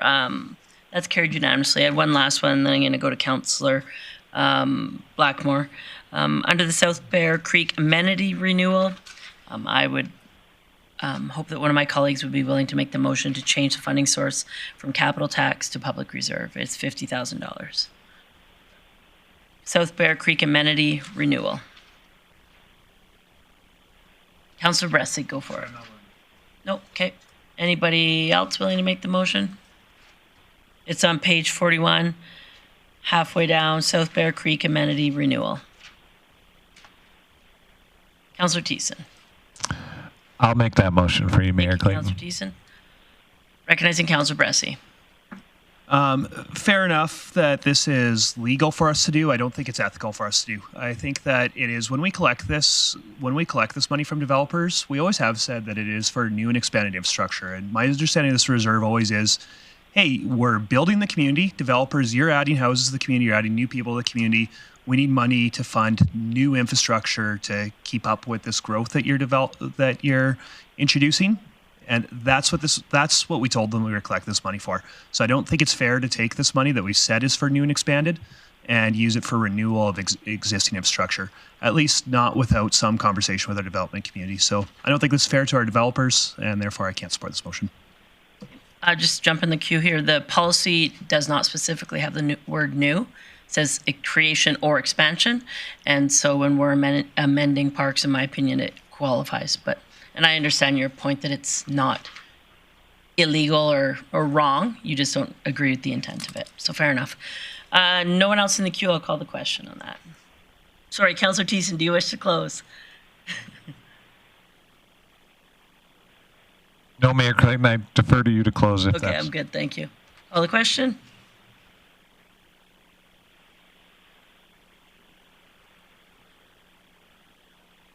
And that is carried 8-1. I'm going to go recognize, now I will recognize Councillor Blackmore. Sorry, Councillor Bosch, she is, okay, go ahead, Councillor Blackmore. Thank you, Mayor Clayton. We had a slide yesterday of the electrical project in Bear Creek. I'm wondering if someone can bring that slide up. I can talk about it, but I might be a little blind. Oh, Chief Lemieux with electrification of Borstaad Hill. Yeah, while we bring the slide up, a comment on that slide. There is a comment there that says Bear Creek Folk Festival incurs approximately $15,000 of cost for power. We reconfirmed to them that their cost is actually higher. It's $30,000.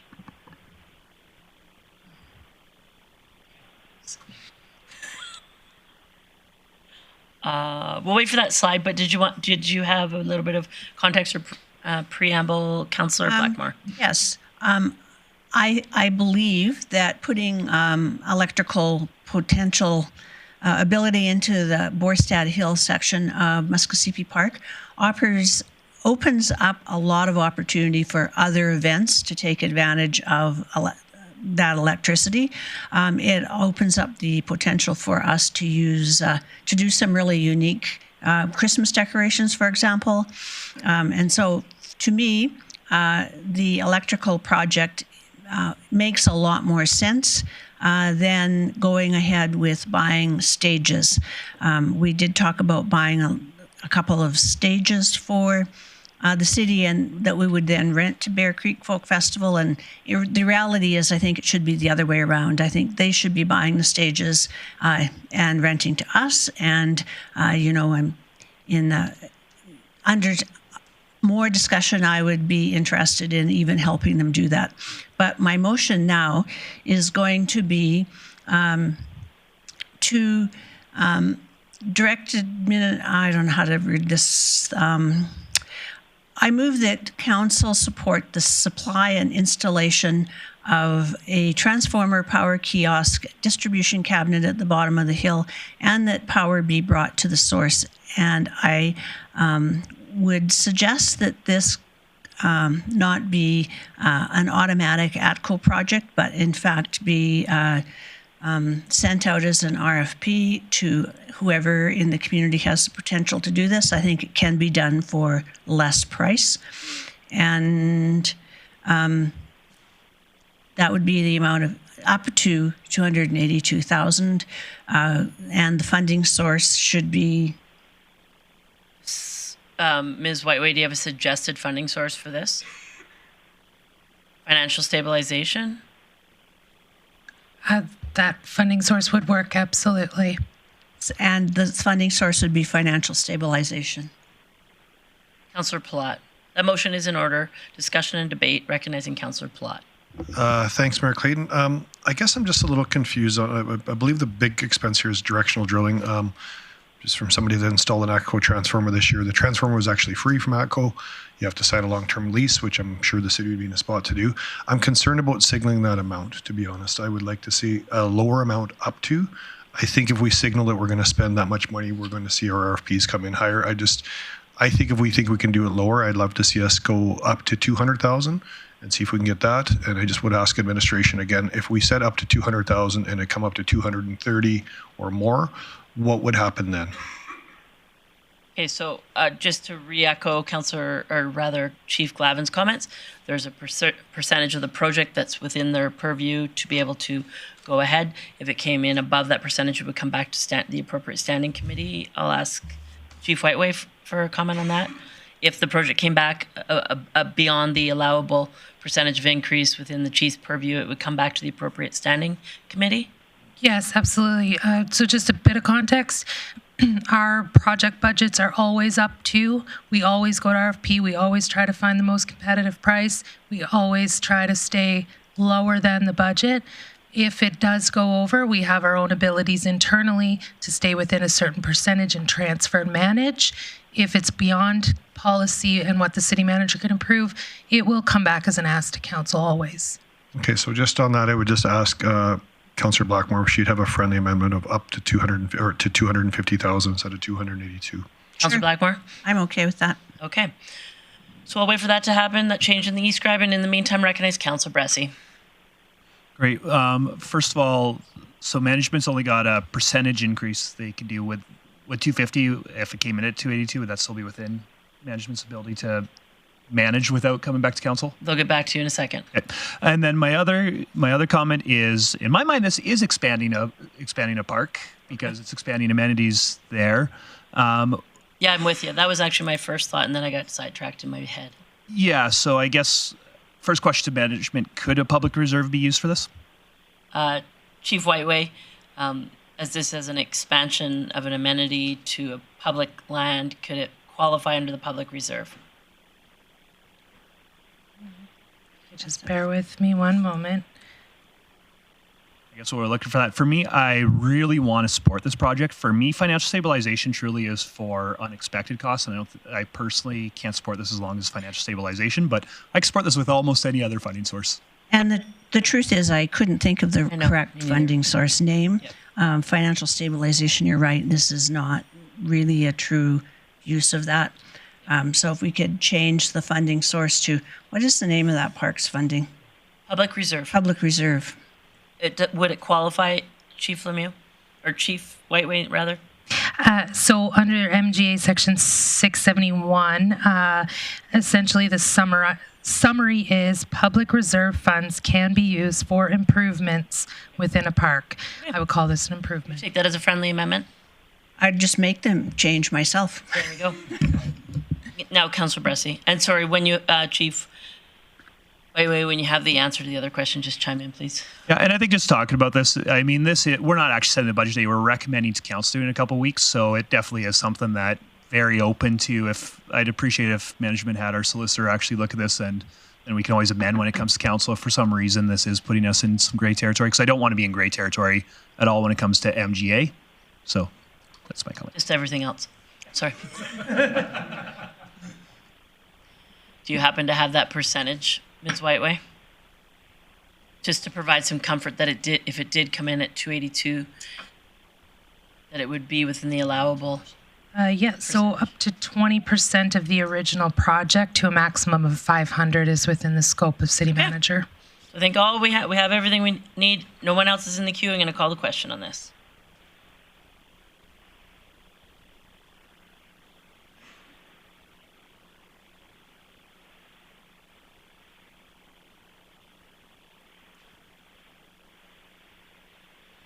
And that carries unanimously.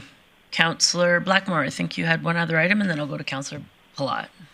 I will bring the stages to a standing committee at a later date because I don't think we need to deal with that right now. That was my only other item, I think. Yeah, I think you had one other on an over sort of concept of where we're getting to, but I think Councillor Palat had a road initiative. Yeah, thanks, Mayor Clayton. Appreciate administration doing the work on giving us some preliminary numbers for design work. And I would just ask administration, within our different capital projects for roads and road improvements, which would be the best to allocate it to? Because that would be my intention, is within our current funding through either capital road improvements, resurfacing, I looked for which one of the current funding allocations are in here. But my motion would be for $70,000 for design work for the completion of the items, as in the report indicated the other day. I think the red and yellow sections of 99th Street from 128th Ave to 132nd Ave, then also 128th Ave and 99th Street as well. Those two intersections up, those two crossroads up there. I believe the number that was given to us earlier was $70,000 for design work. With the intent that I'd love to see the design work going so that we could have a conversation next year with the proponents in that area about what a combination of council funding or city funding and a capital tax funding on their part over a 10-year strategy could look like to get these areas paved. So the motion be for $70,000 out of, does admin have a suggestion out of the, could it be the road rehabilitation program, or would it be? Thanks. Yeah, thanks, Mayor Clayton. Yeah, we could utilize the capital tax portion of road rehab, I believe. So when I look at our road rehab, we have a $3.178 million plus a $10.55 million LGFF component. So I would just look to take the $70,000 out of the $3.718 million that's allocated in there, and that would be the funding source. That was there was two motions. I would make the other motion separate because I was asked to make them separate. So the 70,000 is just for the areas up, I guess, in the northwest corner of Grande Prairie that are currently graveled.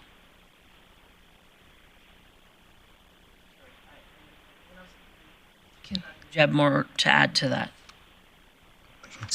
Mayor Clayton, so just to confirm, it would be to decrease the road rehab by 70,000. So then your capital tax would be 3.108 million, and then a new project created for design work of 70. That's correct. Thank you. Capital tax. Okay. Okay, so as we get that implemented into the input into the e-scribe, that motion is in order. And then I have Councillor O'Connor next with a question regarding a different item.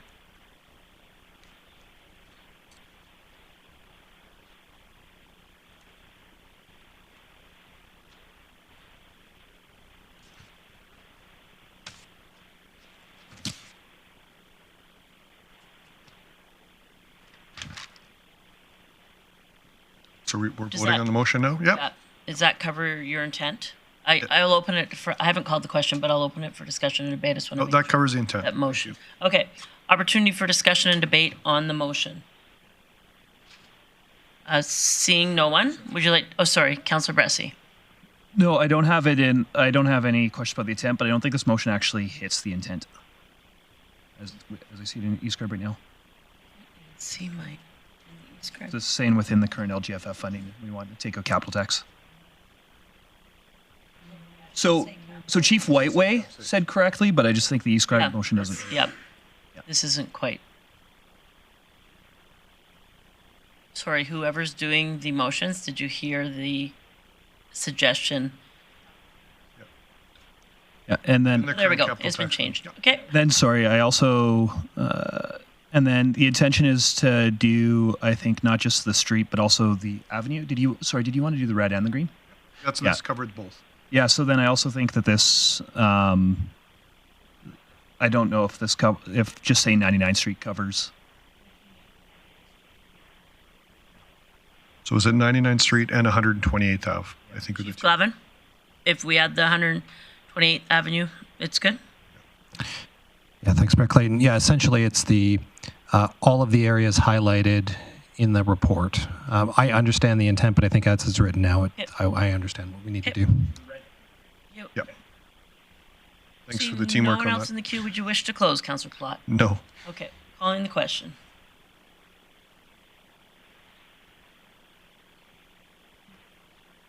Right. I'll take that, though, please. That carries unanimously. Councillor O'Connor, you had a question regarding another opportunity. Yes, on the Legion track rehabilitation, especially with the Special Olympics coming up and the access they need for that field and the upgrades, I'm just wondering, do we need to find a funding source for this? I don't think we should leave it unfunded. Sorry, can you tell me where in the book that is? It's 51. Okay, Chief, 48? 52, sorry. Oh my gosh, you guys. Somebody. Thank you. Oh, so it's currently unfunded, requires maintenance. If I recall correctly, Chief Lemieux, you recognize that it didn't prohibit us, it didn't impact the upcoming Special Olympics, and there was a pause on the high school athletics provincials. Correct, Chief Lemieux? That is correct. Okay. So just so you know, that's why it was unfunded. It wasn't recognized as a priority by administration. Okay, so If you nothing's wish to change, you got to find 4 friends. I'm just concerned that it has been reported that it's not in good shape. And so I'm just wondering, are we going to allow that as we're bringing people from across the country for the Special Olympics? It's across Alberta, but that's okay. Okay, well, I like to include the world, but whatever. Chief Glavin had some comments. Yeah, thanks, Mayor Clayton. Although we have had some feedback from users, we did have an independent assessment of it earlier this year, and it is still in good condition. So that it does not, it's still, the recommendation is to have it replaced within the next 4 years, but with proper maintenance, it is serviceable. Okay, thank you. That clarifies it, so we don't need to do anything. Thank you very much. I recognize Councillor Platt's still in there. I have Bosch and O'Toole. I'm hoping that one of my council colleagues who is on the police commission would be willing to entertain a motion for a funding source being identified for the integrated dispatch amount of $700,000. My suggestion would be that it be funded through financial stabilization, which is supplemented through surplus. So it'd be recognized in our surplus, but it still comes through as financial stabilization because that's where our surplus would go. All right. That was administration's recommendation. Sorry, I thought for the surplus funding it was future expenditures, not financial stabilization. You are correct. Okay. Future expenditures. Because I would be happy to make that motion Okay. for future expenditures. Okay. Yeah. That's all right. Okay, so thanks for doing that, Councillor Bressy. So just for council's awareness, that's the portion of the integrated dispatch required. It's the funding source is surplus that's realized through future expenditures. Councillor Bressy. And I'll speak to this. So just speak to this. This is a significant enhanced level of service than was contemplated even when council was first considering the police dispatch. We pictured having new police dispatch that was just for police.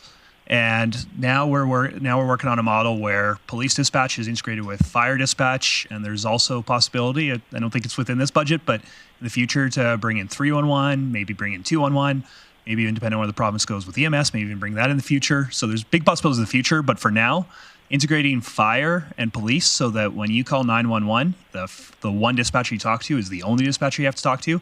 And so that dispatcher knows what's going on with all of our municipal resources, not just one or the other, I think is a huge increase to public safety and public quality of life, and also quality of life and safety for our first responders too. And so this is a really new enhanced service that we're talking about. So I'm really excited about this. Perfect. That motion is in order. I'll recognize Councillor O'Toole, unless you had, it was on this item or something else. All right. Councillor Bosch, it's on something else as well? Okay. Thank you for that motion. It is in order. I'll call the question unless you have anything else to add, Council. Thank you.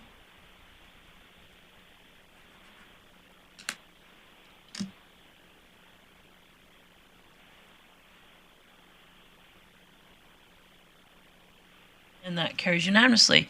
Now I will recognize Councillor Bosch. Thank you. I'm hoping my colleagues will support the $50,000 for the Center 2000 Sundial brick refurbishment. I think that I would like to take that out of our surplus or future expenditures if possible. And in saying that, you know, when you have company coming, you know, you make sure things are looking clean. You do the 10-second tidy, and you make sure that your lawn is cut.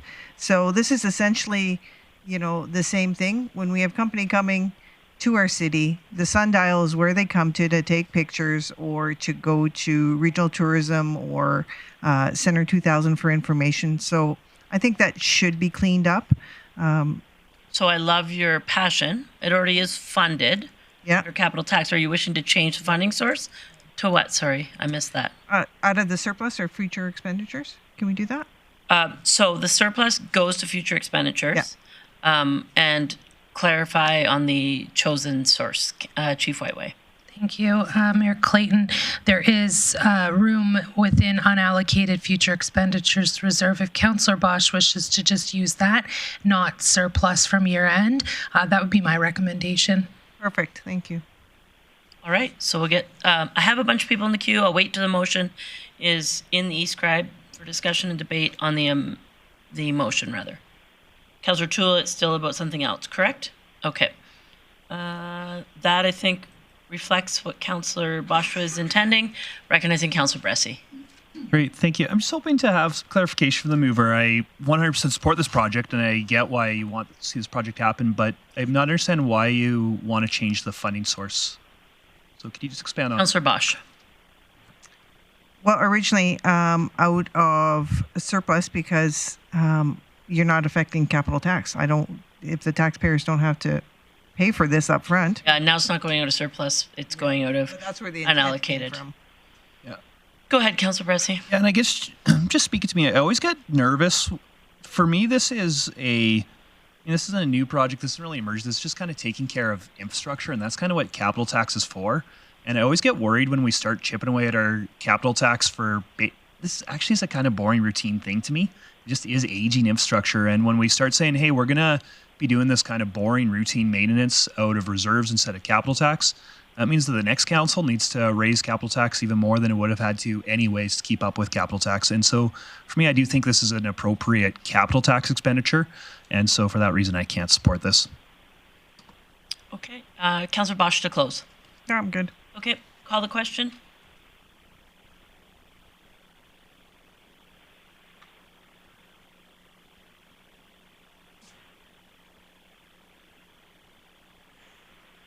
And that is defeated 6-3. I'm going to recognize Councillor O'Toole now. Thank you very much. Getting back to the Legion track rehab, I would like to leave it unfunded and move it to 2028. That way, there's still 4 years, and at that time, we can assess and then maybe fund it then. Thank you.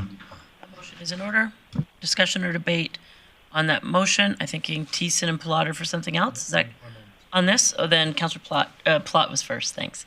Thanks, Mayor Clayton. I actually can support this because I wanted to make a similar motion for 27, but I wanted it to say capital tax. At some point, we're going to have to fix this, and I don't really want to leave it unfunded, to be honest. I'd like to actually debate about unfunding it at some point, but I'd like it to actually be allocated as a capital tax.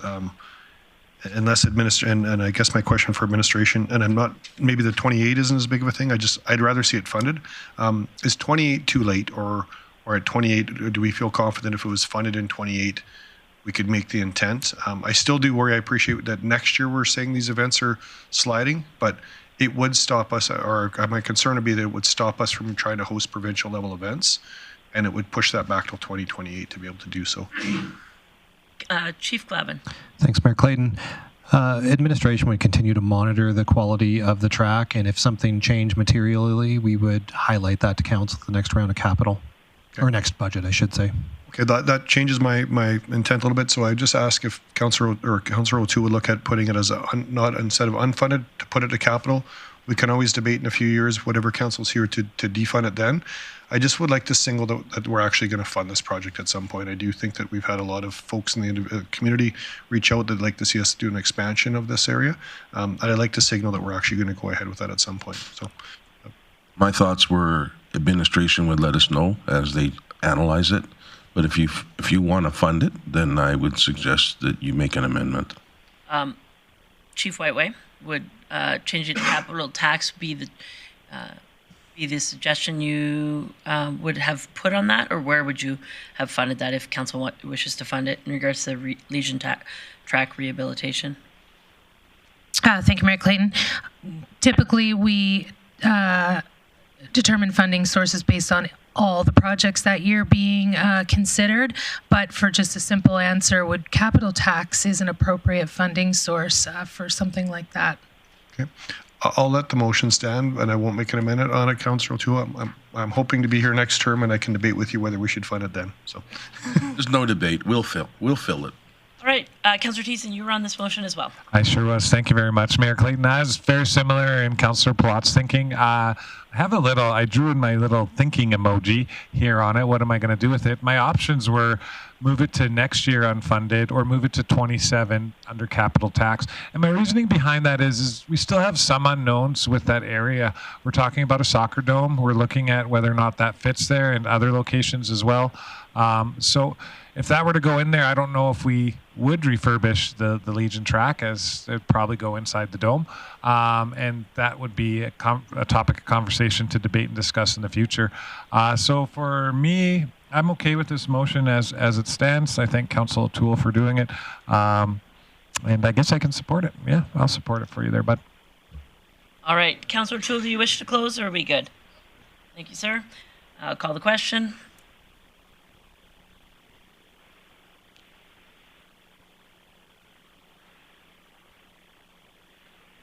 That carries unanimously. I have one item that I'm happy to make the motion and leave the chambers, give the chair to the deputy mayor, or if one of my colleagues would like to.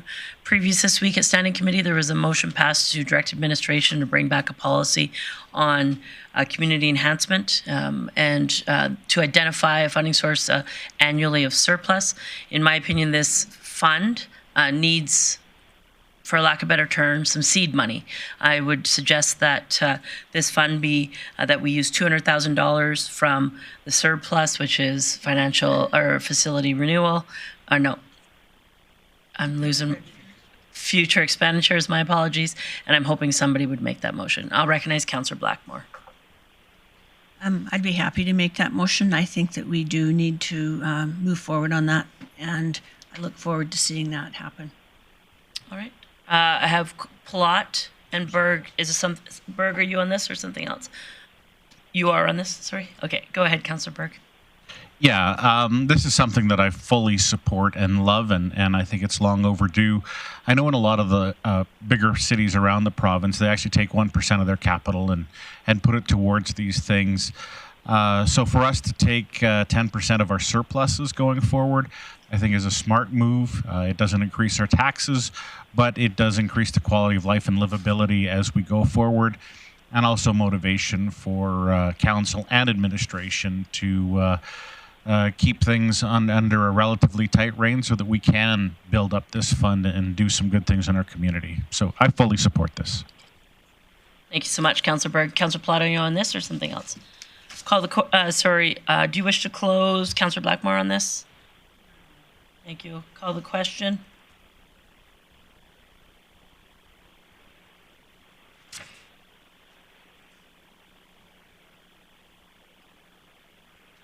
And that carries unanimously. Recognizing Councillor Plot. Thanks, Mayor Clayton.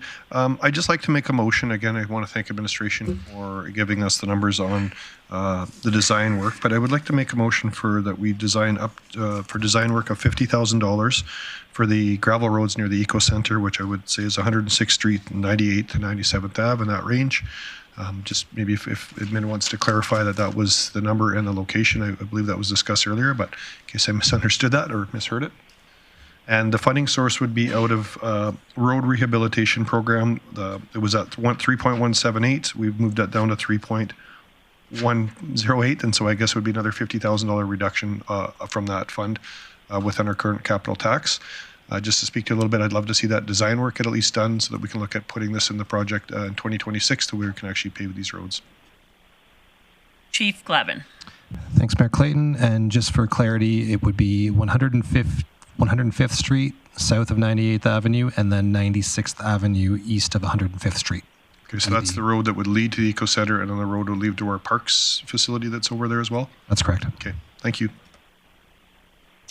So that motion is in order. It's in your e-scribe. Opportunity for discussion and debate, or debate. Recognizing Councillor Blackmore. I've been on council since 2001, and I've been begging to have this road looked after since 2001. There you go. So let's do it.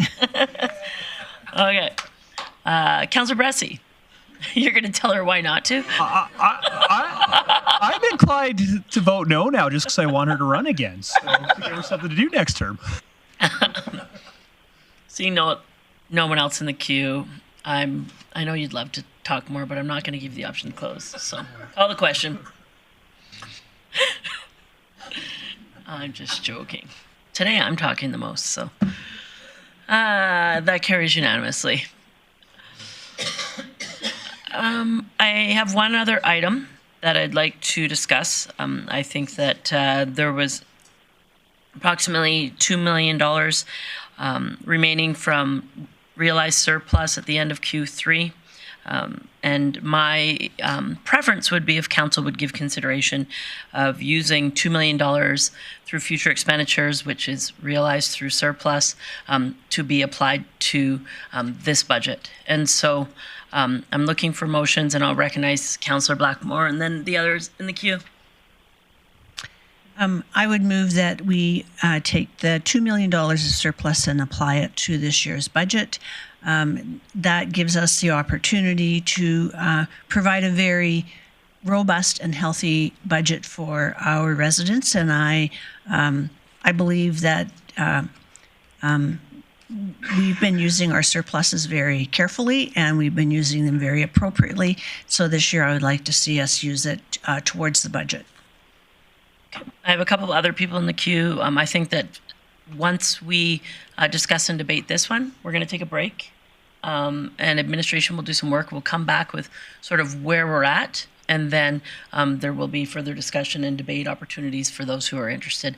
But first, I'll recognize Councillor Palat. Can we see the motion first? Sure.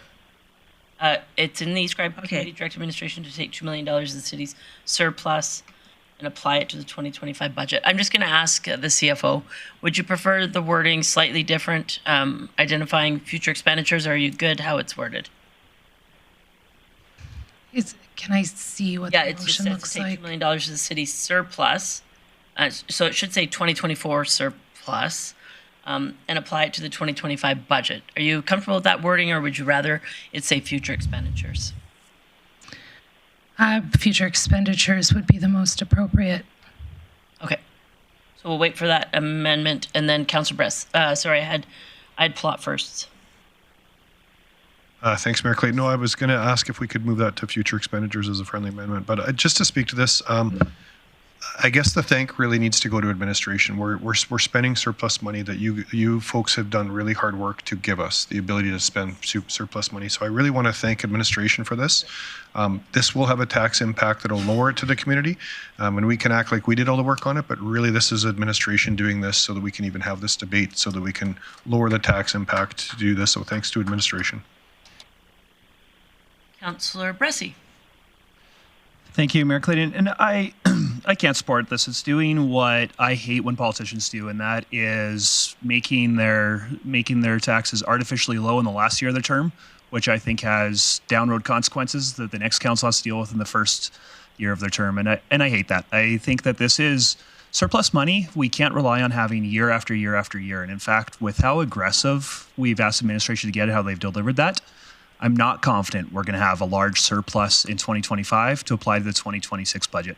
So what this is doing is because this is about if I'm doing my math right, this is equivalent to just under a 1.5% tax increase. What's going on right now is if this motion passes, we're raising taxes 1.5% less this year than we actually need to raise them to keep up with the regular operational capital needs of this organization. What that means is the next council, either they need to continue to draw down from reserves. Sorry, if the next council, if they don't have a surplus, I don't think they will, they need to either continue to draw down from reserves, which in the long term really compromises our financial viability as an organization, or they need to raise taxes by an additional 1.5% to make up for this decision. So if the next council is looking at a 2% tax increase, if this motion passes, we're raising that to a 3.5% tax increase. And I don't think that that's a good way to go. I don't think that that's a good way to go as an organization. In my mind, reserve surpluses shouldn't be baked into our just day-to-day operations when we don't know if we're going to have surplus year after year. Thanks for your comments, Councillor Bressie. Recognizing Councillor Thiessen. I didn't know I got in there so quick. So I'm gonna disagree and agree with Councillor Bressie. So I disagree with the statement politicians. I look around this table and I see a bunch of community leaders who are trying to do their best. We don't have any party affiliations or anything like that. But where I agree with you 100% is that I don't know if this is the right path to go, especially going forward. And I don't know if I could express it as eloquently as you just did.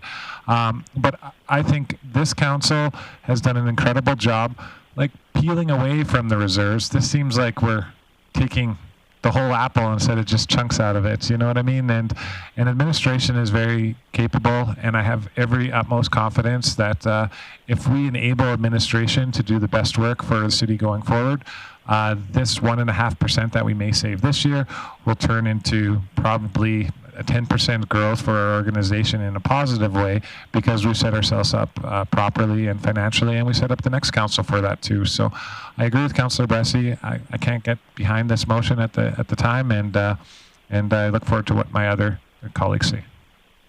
Recognizing Councillor Plott. Thanks, Mayor Clayton. Earlier today, we had a really great presentation from administration about our reserves. I guess my question is, within the model that you had there, was there any money from was the surplus allocated into that model, or was that just the money that we're allocating through budget into reserves? Or did administration anticipate that this money was going to be going into reserves in that model? Chief Whiteway. Thank you, Mayor Clayton. Pardon me. No, we did not forecast any future surpluses. The intention is always to end the year at a balanced budget. We don't plan surpluses, of course, or shortfalls, but they do happen. Typical process, and what's recommended in the reserve policy is normally that administration recommend to council to fund the financial stabilization reserve through surpluses. But at the end of the day, and we have over the last number of years utilized that strategically for different projects and such when it does come to fruition. So although it's not been forecasted there in what I presented, it can certainly be utilized flowing through a reserve as a funding source. And then my next question, if I can, Mayor Clayton, is so previously on councils, we've just gutted capital spending. We've just taken it out to get to a number. We're not gutting any capital spending here. We're actually going to continue on with our capital spending with this motion. It's a good use of the money. We're not impacting our future reserves that we talked about. And we had a good conversation earlier today about what the reserve amounts need to be, which I'm looking forward to coming back. I think that administration did a great presentation there, but I still think there's some reserves that we could allocate differently moving forward. I don't see how us changing this impacts next year's budget, to Councillor Bressie's point. This was a change into capital tax funding. This was an operational funding. We're not changing anything in the operational spending. This is a capital tax deferral. From what I'm understanding, we're taking this $2 million and we're allocating it towards capital spending instead of it coming out of capital, which is a tax impact. So I kind of disagree with what you're saying in that this doesn't impact next year's budget, in my opinion, at all. We've heard this for 7 years now. If we touch reserves, we're going to see this kick down the road. This is year 8, I guess, of budgets for 7 for me. We've been saying this for a long time, and yet I'm watching our reserves climb, and we seem to be surviving as an organization. So I'd ask our council to support this. This is a good use of this money, and again, thanking administration for even putting us in this position, but it's a good use of the funds. I'll jump in the queue, and then I'll go to Councillor Blackmore to close. I echo, and then I'll go to Councillor Bressie before I go to Councillor Blackmore to close. I echo some of Councillor Plott's comments. I believe that administration and the entire organization worked very hard to provide a organization that offers services and safety and recreational amenities, operated in an exceptional level. And with that, they were able to realize approximately $2 million in surplus. That doesn't come without hard work, and I think that that's a great opportunity for council to share that with our community by taking as little impact to to their pocketbooks as possible. A way to reduce taxes, the property tax bill that will go to our residents, is by using this money appropriately. We, as Councillor Plot mentioned, we didn't reduce capital tax that we will need to do next year. We didn't cut programs that will need to be done next year. We didn't push off projects so that the next council has a significant downloading of projects that need to be done. We're using funding that is appropriate to have as little impact as possible on people's bills. We hear on a regular basis about the cost of living, and we've worked very hard over the last 7 years to be, if not the lowest, one of the lowest increases across Alberta. When you add up our cumulative increase, it's below 4% cumulatively, add up every year for the last 7 years. No one else can say that in a mid-sized city. I can tell you that for sure. And so it's something that we have worked very hard to be on the right path forward. I think that we need to continue on that path, and there will come a point where we won't be able to, but we have that opportunity by recognizing our surplus. So I encourage Council to support this. I'll go to Councillor Bressy and then Councillor Blackmore to close.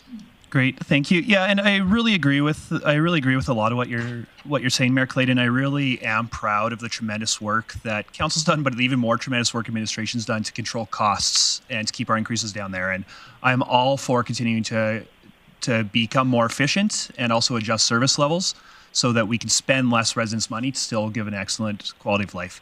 This is different though. Drawing from reserves or relying on a surplus that might not materialize year after year is different than just controlling spending. And how this impacts the budget next year is, I know these numbers are slightly different now, but just going by the administrative recommended budget we started with, we were going to levy $162 million this year to deliver services and $169 million next year to deliver services. In this budget, that's a $7 million increase in taxation revenue that's needed between 2025 and 2026. That's equivalent to about a 4% tax increase. What we're doing if this motion passes is, instead of requiring a $7 million or a 4% tax increase next year, we're going to be requiring a $9 million tax increase, or about a 5.5% tax increase next year. And for me, I think that that's challenging politically for the next council, but even more concerning for me is I want predictability for residents. I don't want a year where we're dropping down to a 2% tax increase and then a year where we're going up to a 6%. I'd rather have a consistent 4%. Actually, I'd rather have a consistent 3%. But for me, this really is about smoothing out taxes and having a small but consistent, not a volatile increase year after year after year. And so I think that this does lower the tax increase this year, but it creates more volatility in how taxes are trending. And so for that reason, I can't support this. Councillor Blackmore to close. Thank you, Mayor Clayton. I think I have a different interpretation of what a surplus is than Councillor Bressy. We have a surplus because when we did the budget last year, we decided we needed X number of dollars, and we collected that X number of dollars from our taxpayers in order to support a budget. Through good management and sometimes changes that were beyond our control, even just changes in the way things rolled out, we ended the year with a surplus. That surplus is money that we've already told our residents we were going to pay for the services that we provide them. And so it makes total sense for me to take that surplus and apply it to the next year. And I fully anticipate, having some experience around this table, that most years do result in some sort of surplus because let's be frank, we have very good management. The city is very, very well managed. And rather than collect more taxes from me this year, I would rather that you use the taxes you've already collected from me last year and apply it to this year. So I don't see that we're affecting future changes. We can't predict what the world is going to look like in 12 months. But we can tell our citizens, thank you very much for prepaying some of those expenses, because that, in fact, is what has happened. Thanks for your close, Councillor Blackmore. I'll call the question.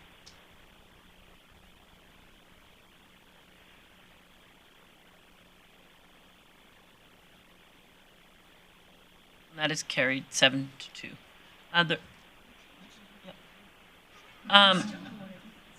There's one other item that was discussed over the last couple of days that hasn't been approved.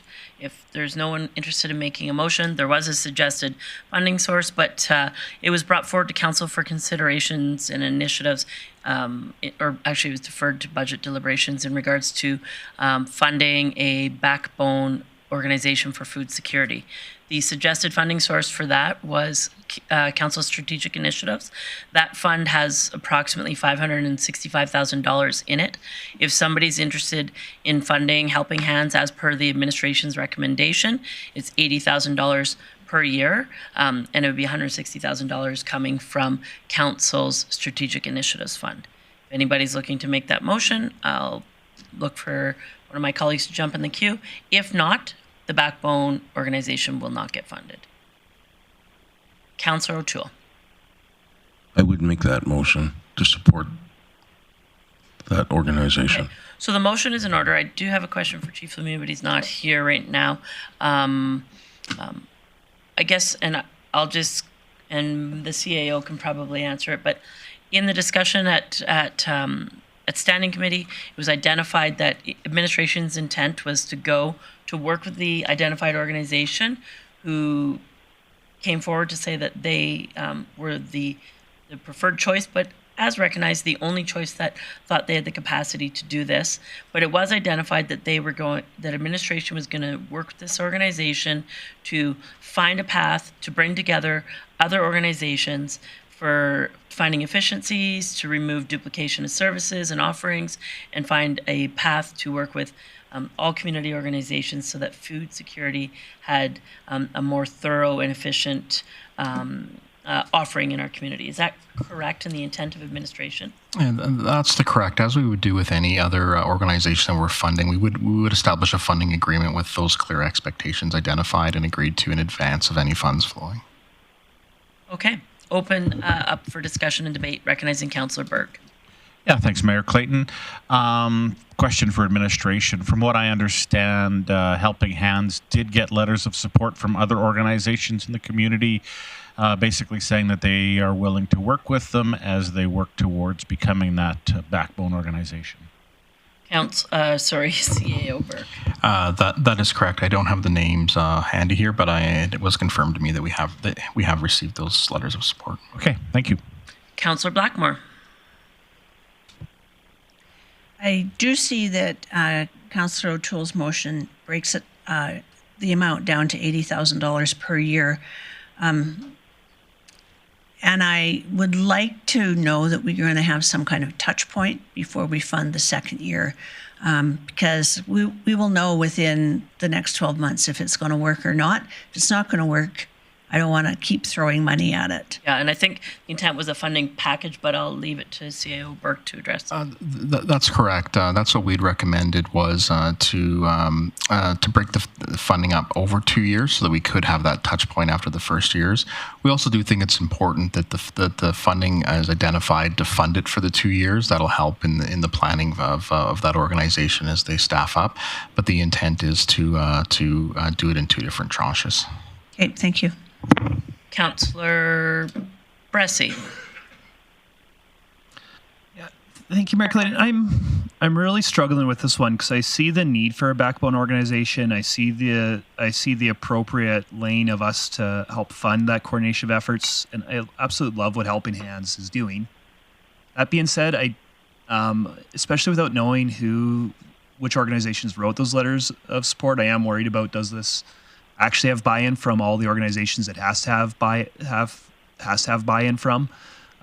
This is a position where there isn't centralized funding of this. This really is, if we're going to get everything cohesive in this community, really is because every single organization doing food security needs to voluntarily buy in. And I'm personally, and I fully admit I don't know everything about the process, but just being in the nonprofit world and being in a sector where coordination was trying to happen, I'm not confident that there's been the length of conversations about who specifically would do this that need to go in. I also am a little bit skeptical about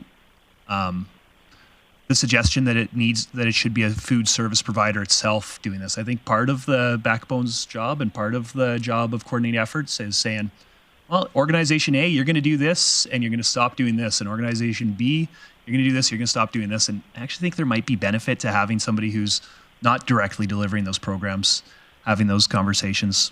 Also for me, it's in the delegation request form we got at the committee, there's two separate things here. There's the Backbone coordinator who's doing some work to lead food security effort, but also is managing logistics. And I don't know if that's of Helping Hands programs or of the wider programs, but there also is this logistic worker managing food bank operations. And for me, this funding isn't to manage one particular food bank.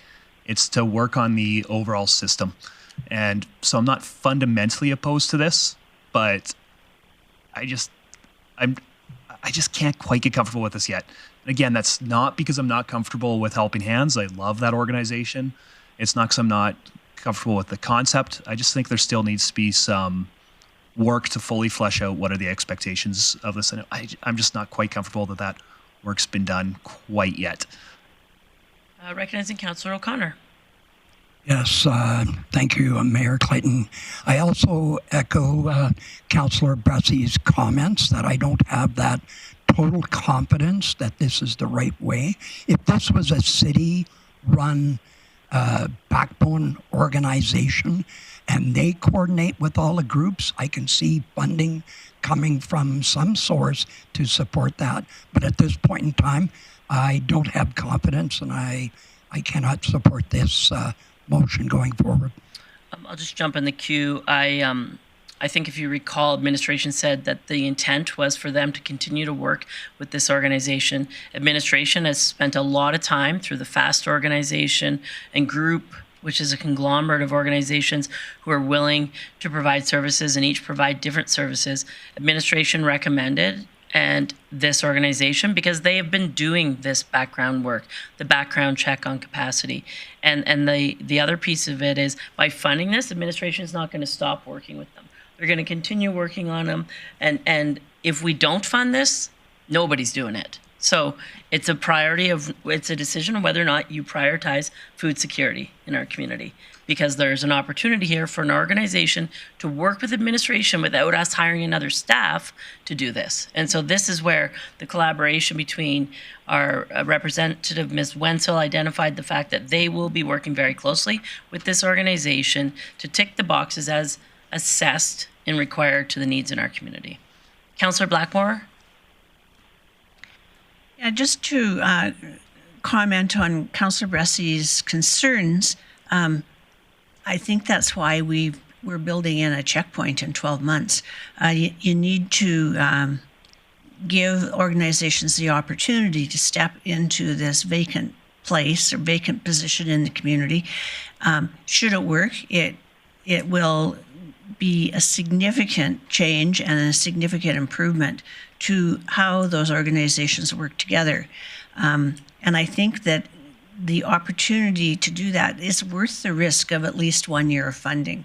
I think if, by the end of 1 year, it will be pretty clear whether or not we've gained any traction or not. And if we haven't gained any traction, then I think it's time to not fund the second year and rethink the whole process. However, that's a decision that would be determined in the next budget year. Councillor Plott. Thanks, Mayor Clayton. I guess my concern with it, I'm fine with going ahead for a year. My concern is that this comes back in a year and it's a brand new council potentially sitting around this table trying to decide if the second year goes ahead. So my concern is a year. If this was coming back in September of next year for us to decide, I'd probably be more confident with that because this council was the one involved with it. No guarantee the 9 of us are sitting around here, and so I don't. So just a 6-month check-in, if you Well, I'm even fine with a 9-month check-in. But my question for administration is, if we do a 9-month check-in and we decide at that point we're not going ahead with it, was this organization okay with that? Like, we're asking them that, hey, we're going to see how you do. We're going to date for a year, and then we might fund you for the second year. I don't know if that's something they want to jump on board with. So I'm concerned with that. If we don't fund both years, they're actually not as interested. So I just want to get administration to confirm. Are we able to, in 9 months from now, saying, hey, we're not seeing the deliverables, we're not seeing what we were hoping to get out of this, we're going to pause and we're not going to fund the second year. Is that actually something we can do? And with the proponent that's asking for the funding, would they be still receptive to moving forward under that context? CAO Burke. So as many here have worked in that not-for-profit world, and those short-term contracts make it much more difficult to attract caliber people to do that work. So that was some of the thinking in their agreement in looking at 2-year funding. So our intent wasn't, and that's why we'd asked for the 2-year funding to be made up front, with administration doing the check-in with them. If there was some other interest for that to come back to council for a budget decision, that's a different conversation we would have to have, and I'd recommend that we have that discussion with that organization before we proceeded. As we are right now, they were interested in the 2-year. We would be committed to doing those checks with them, but I'm hesitant just to do too short a term, as it does impact the quality of candidate that they'll be able to attract to deliver on that program. So if I could just ask a question about that. If administration, in doing their due diligence and working with the organization in 9 or 10 or 12 months, determined that it was not going to be a successful project, would you come back to council and recommend that we cease the funding? CAO Burke. As we do with all our contractual obligations, if they aren't working and they aren't delivering on our expectations, then yes, absolutely. And I think that's an important one. In this specific case, we would come back to we would come back to council, as this was a council-directed initiative for us to explore if they weren't meeting those expectations after that first year. But I do recommend the funding out of funding the program for the 2 years to allow it that opportunity to succeed. So can I just... Sorry, go ahead. I got a full queue. No, I just...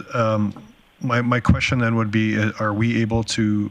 I guess in this, we're talking about it, but do we need to, within this motion, say that we want this to come back in September or something of next year? Or is it just implied that we will have a touch point before this term ends, so this doesn't roll to the next council? I guess that's a concern to me. So I'm just wondering if administration, with the motion the way it's written, would be fine with that, or if we need to amend saying something at the end saying that we would like a touch point in September of 2025. I guess I'll ask administration on that.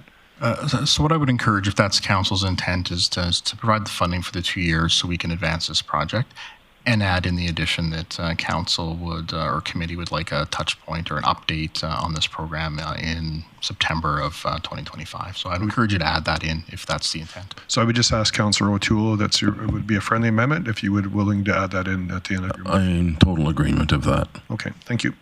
Councillor Thiessen, thanks for your patience. Yeah, no worries. Thanks a lot, Mayor Clayton.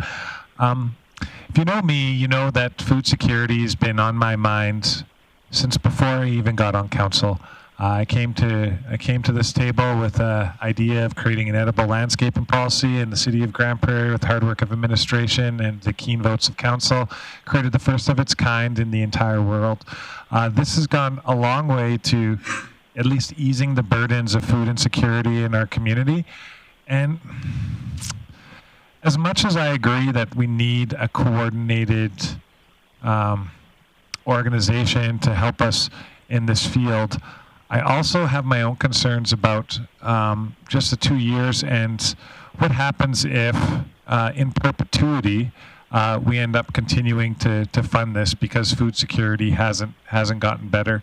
My other concern is that probably within a year is likely Helping Hands, as awesome as an organization as they are, after they've done all their research and talked with administration, they're going to come back and they're going to say we need a big warehouse space, similar to what the Salvation Army had come to us and requested for in order to help coordinate these actions. And, you know, maybe those are just fears and my own anxieties, but I wonder, in our first year of implementing the GP Grows program in 2020, it was a $40,000 budget line that got seed potatoes, dirt, and a bunch of gardening equipment and the educational materials to children, families, and school teachers, and we did that for all under $40,000. And it impacted almost 10,000 families in our community, just based off of the first 5,000 give out and then the next 7,500 give out on the seed potatoes. So it's a very popular program still to this day, and I wonder what we could do as an organization if we actually sought to expand that. In 2014, we had 0 orchards in town. Now we're getting close to 20 in town, including potato patches, as well as, little carrot gardens and some of those as well that our Parks Department has done an awesome job of ensuring that goes. And I don't know how many tons of fresh food goes to our food bank every year, simply from the Learning Garden out at the Design Works Center.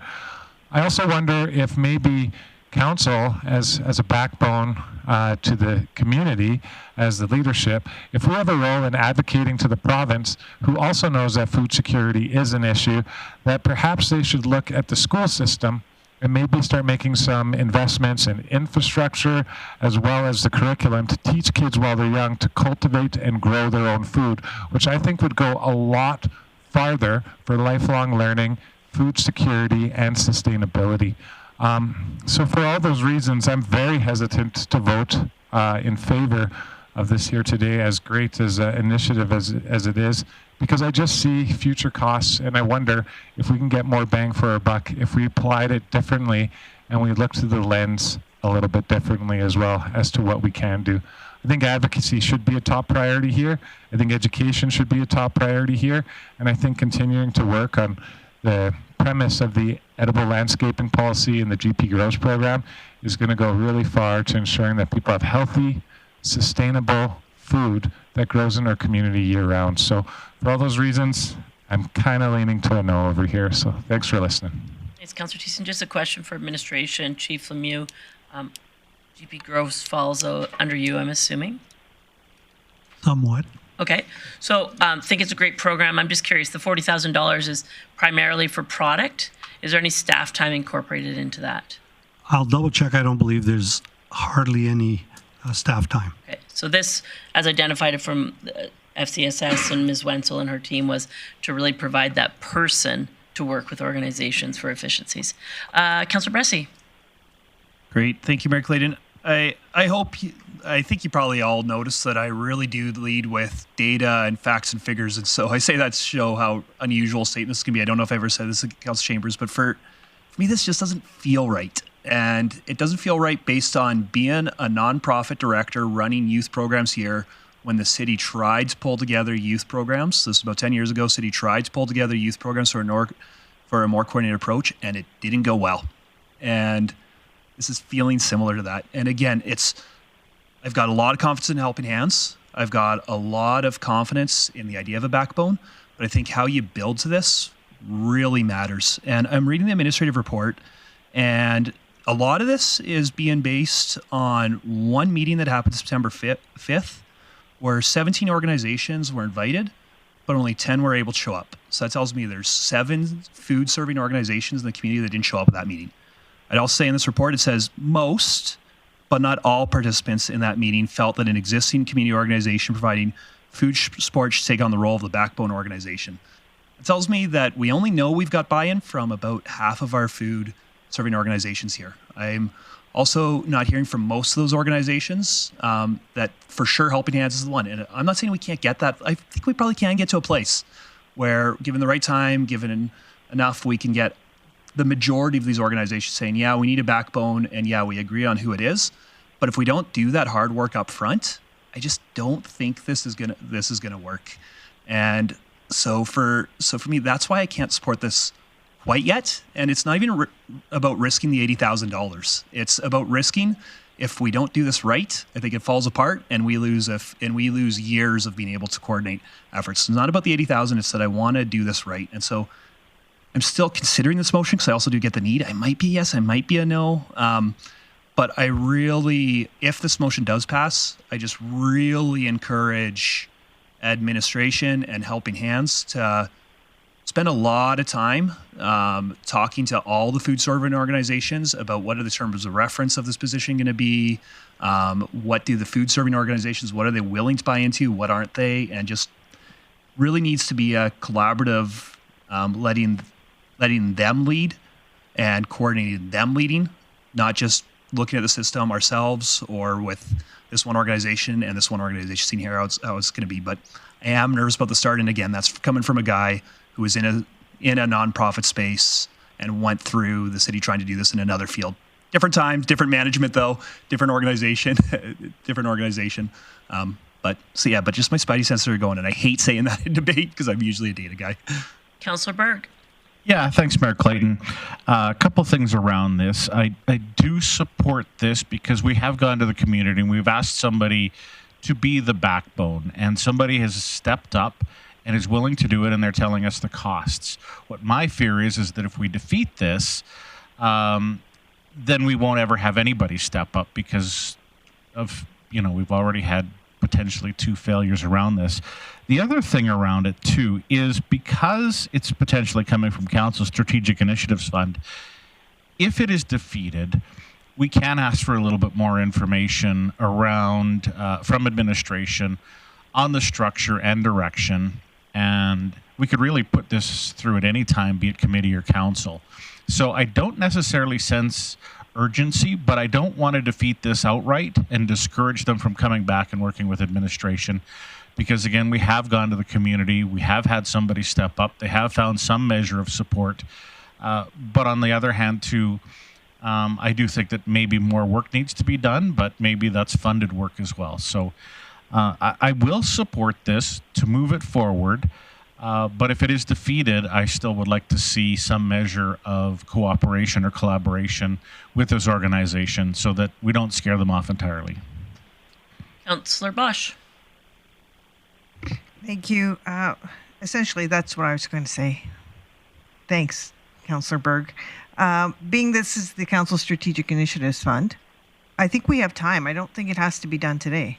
I think there is a lot of questions that is being asked, and it's a matter of some conversations with helping hands. I certainly don't want to. I don't think they're going to run away. I think they've been in this space long enough, and as a not-for-profit, know that sometimes you have to do the planning piece with a little more strength and aptitude than just saying yes. So I will not support this motion. I support the programming that will potentially come out of this, but once we have some questions answered, and with knowing that the strategic initiatives fund, we can fund this at any point. We can do this in 2 weeks or a month. I don't think it has to be today. Just going to jump in the queue before Councillor Blackmore. Oh no, sorry, Blackmore didn't make the motion. O'Toole did. Go ahead, Councillor Blackmore. Given the discussion around the table and the legitimate concerns raised regarding whether or not this has the potential to move forward, having worked in nonprofits and knowing the fiascos that sometimes occur around trying to get multiple nonprofits working together, I would ask if Councillor O'Toole would consider withdrawing his motion, and that we could come back to this issue in 2 to 3 months after we have some better idea of the pulse of the food supplying agencies in our community. So I'll go to Councillor O'Toole in a minute. I'll just remind Council a couple things. I'm not opposed to coming back. I don't know if we need 2 to 3 months. I can tell you administration has been working on this since the first time Salvation Army had conversations with council publicly about their plans. We've seen 3 reports at standing committee in regards to the need for food security. Council put money towards a survey of all the organizations and an evaluation of every organization in our community, what they're doing, what they're not doing, what the need was. They all aligned that we needed a backbone organization. So they've all said we need a backbone organization. And so if we've identified through 3 staff reports that we need a backbone organization, administration's worked with an organization who wants to be that organization, administration's wants to continue to work with that organization to have the outcomes and the outputs and the deliverables that we expect. I think it's about how much of a food security priority it is to you around the table. If it's a priority, I feel we should fund it and get started. Winter is literally on our doorstep, and food security, as we know, is going to be even more so through winter. So I just think that the resources are there. I'm okay if you want to choose to pause it. I don't think we need 2 to 3 months. I think it could probably come back through more exploration of administration within a few weeks. But I think that we're in a prime position to fund this now. There's 3 staff reports that identify this. We have an organization who administration's been having conversations with in regards to their capacity. As mentioned, we were in other programming. It didn't work, so we pivoted. If this doesn't work, we'll pivot. So I encourage council to support this. I'm going to go to Councillor O'Toole to address Councillor Blackmore's question if he wants to withdraw. If not, I'm going to go to Councillor O'Toole to close. Oh, sorry, Councillor O'Connor, do you have something new to add? Yes. I just feel that 2 very important organizations are not part of the groups, and one is the FAST Committee, who identified the shortness of food supply and food security in our community. And the second is the Salvation Army. So who is the largest food gatherer in our community? I really think that we shouldn't support this. Councillor O'Toole. Just before I make a motion or change my motion possibly, can we dedicate the $160,000 in a pot until it's in our council strategic initiative, so it kind of stays. So we can come back after analyzing all the information. I've worked on food security since shortly after I got on council. There's been a lot of people that have been in. There's a lot of people been out, and it's a good. We are in a situation where there's a lot of use of the food banks, but we need to get the opportunity to get food here, and this will help. I will withdraw my motion, and under the condition that we have. I have a suggestion for you, Councillor O'Toole. Yep. There is a CCW coming up for council on December 11th. Maybe you would suggest that administration come back and share the report, the information again through the 3 reports, and have a conversation then. Yeah, I truly believe this is a good thing to go to, and with that, I would like to book a time at the CCW with administration to discuss what information they have available at that time. Perfect. So that motion is withdrawn. I think Chief Lemieux will make sure that that item is added to the CCW.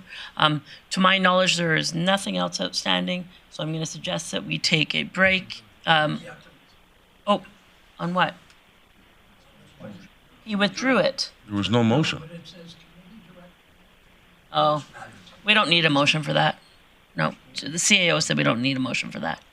So, well, there's something, we're adding food security to the agenda, but we don't need a motion. The CAO and I manage the agenda for CCW, so. Go ahead, Councillor Bressie. When's administration anticipating having the budget book come to actual council for council to ratify? Would it be before or after this December 11th? Ms. Whiteway? Our intention was to bring it forward on the 2nd. Yeah, and I think for me, I'm still, It's CSI is the funding, though. Yeah, I know, but I think there's just signals. Yeah, I guess that's not a hill for me to die on. I guess the other thing I'll say is I don't really think this would be appropriate in a public forum because it's third-party information. But You can go in camera. Well, and I don't even need in camera. Before then, I would like to know which organizations were invited, which organizations declined, which organizations have provided letters of support. That is significant information. Again, I don't think it has to be public information. Well, we could do it prior to CCW. We could do it the next standing committee as an in-camera portion. That information is available. We'll get that to you very quickly. Well, and again, we've been having lots of debate about this, and I know that this could maybe be discouraging to some that are watching, and I just really want to emphasize that, holy smokes, I'm so impressed by what Helping Hands has done. Holy smokes, I'm so impressed with what administration has done. This really isn't, my concerns really aren't about the quality of work. It just is about how things work in the nonprofit sector. Sometimes things just need time, not even more work, but just more time to percolate and ferment and all of that. And so I'm so impressed by everybody that's here, and I'm so thankful that these people do want to step up, and I hope that nobody's hearing criticism of individuals or individual organizations, because that's sure not, I don't think, what I'm hearing from a single colleague around this table. Recognizing Councillor Berg. Yeah, thanks, Mayor Clayton. As an extension of that, for those that have declined or are against it as an organization, I would really be curious to find out from them in just a conversation why they're against it and if there are any alternatives. Because if they're not willing to work with anybody on anything, then how do we move forward? I think that's a fair point. I don't know if it needs to be discussed and debated around the council table. Not today, no. Yeah, appreciate that. Council. Madam Mayor, if I can just make a couple of points. Number one, nobody, I haven't heard of anybody that's against this. Some people weren't able to attend the meeting. The meeting was called on a very short notice. Those people, those groups that were not able to attend the meeting were further followed up with through email and correspondence. So I haven't heard of anybody that's against this proposal. Has Helping Hands received a letter of support from every organization? I don't think every organization, but certainly the greatest majority of the organizations, but we'll get you that information. Thank you. All right. Sorry, last thing I'll say. And for me, it's not even about getting buy-in from those organizations about Helping Hands, yes or no, Backbone, yes or no. It really is about getting buy-in from those organizations of the terms of reference and the scope of work we're asking Helping Hands to do is really, for me, what it is. Okay. All right. I'm just going to check with our CAO to see how much. We're going to take a 15-minute break, and our CFO will come back. Then I'm going to ask the CFO to make a presentation. Then we're actually going to break for lunch. Okay? So we'll be back in 15 minutes.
Good afternoon and welcome back to the Council Committee of the Whole Budget Deliberations for Budget 2025. I'll turn this over to our CFO to recap where the last few days of work has put us. Thank you very much, Mayor Clayton. And if I may share my screen, please. Oh, that didn't work well. Just one moment. Okay, so management had presented opening proposal of 4.75% to the 2025. What resulted from the decisions of council over the last few days was a decrease down to only requiring a tax increase of 2.29%. So just a reminder to council that 1% equals 1.3 million. So this would have been a decrease of 2.47%. And so that results in an estimated monthly impact to your average single family dwelling of $6.15. And just to summarize, within that budget, there had been a proposal for $12 million in capital tax. The changes did result in a decrease of $400,000, which gives us the updated of 11.6. And that 400,000 savings is already incorporated up in the 2.28%. So I'm happy to take any questions. Thanks, Mayor Clayton. Just appreciate this has got the whole thing. Is it possible to kind of break it down in a context, showing the initiative side of it, the revenue that we increased by 500,000, and then all the uses, the funding sources? I guess I had a little bit different number, and I'm just wondering why mine was different than this. And when I see this saying it's only got 400,000 capital taxes, I didn't think we added a bunch of capital taxes, but we added 2 million coming off at capital tax just from future expenditures. So I'm just, I guess I'm a little bit confused about the changes in capital tax saying only negative 400,000 when we added 2 million of a funding source from future expenditures there. Ms. Whiteway?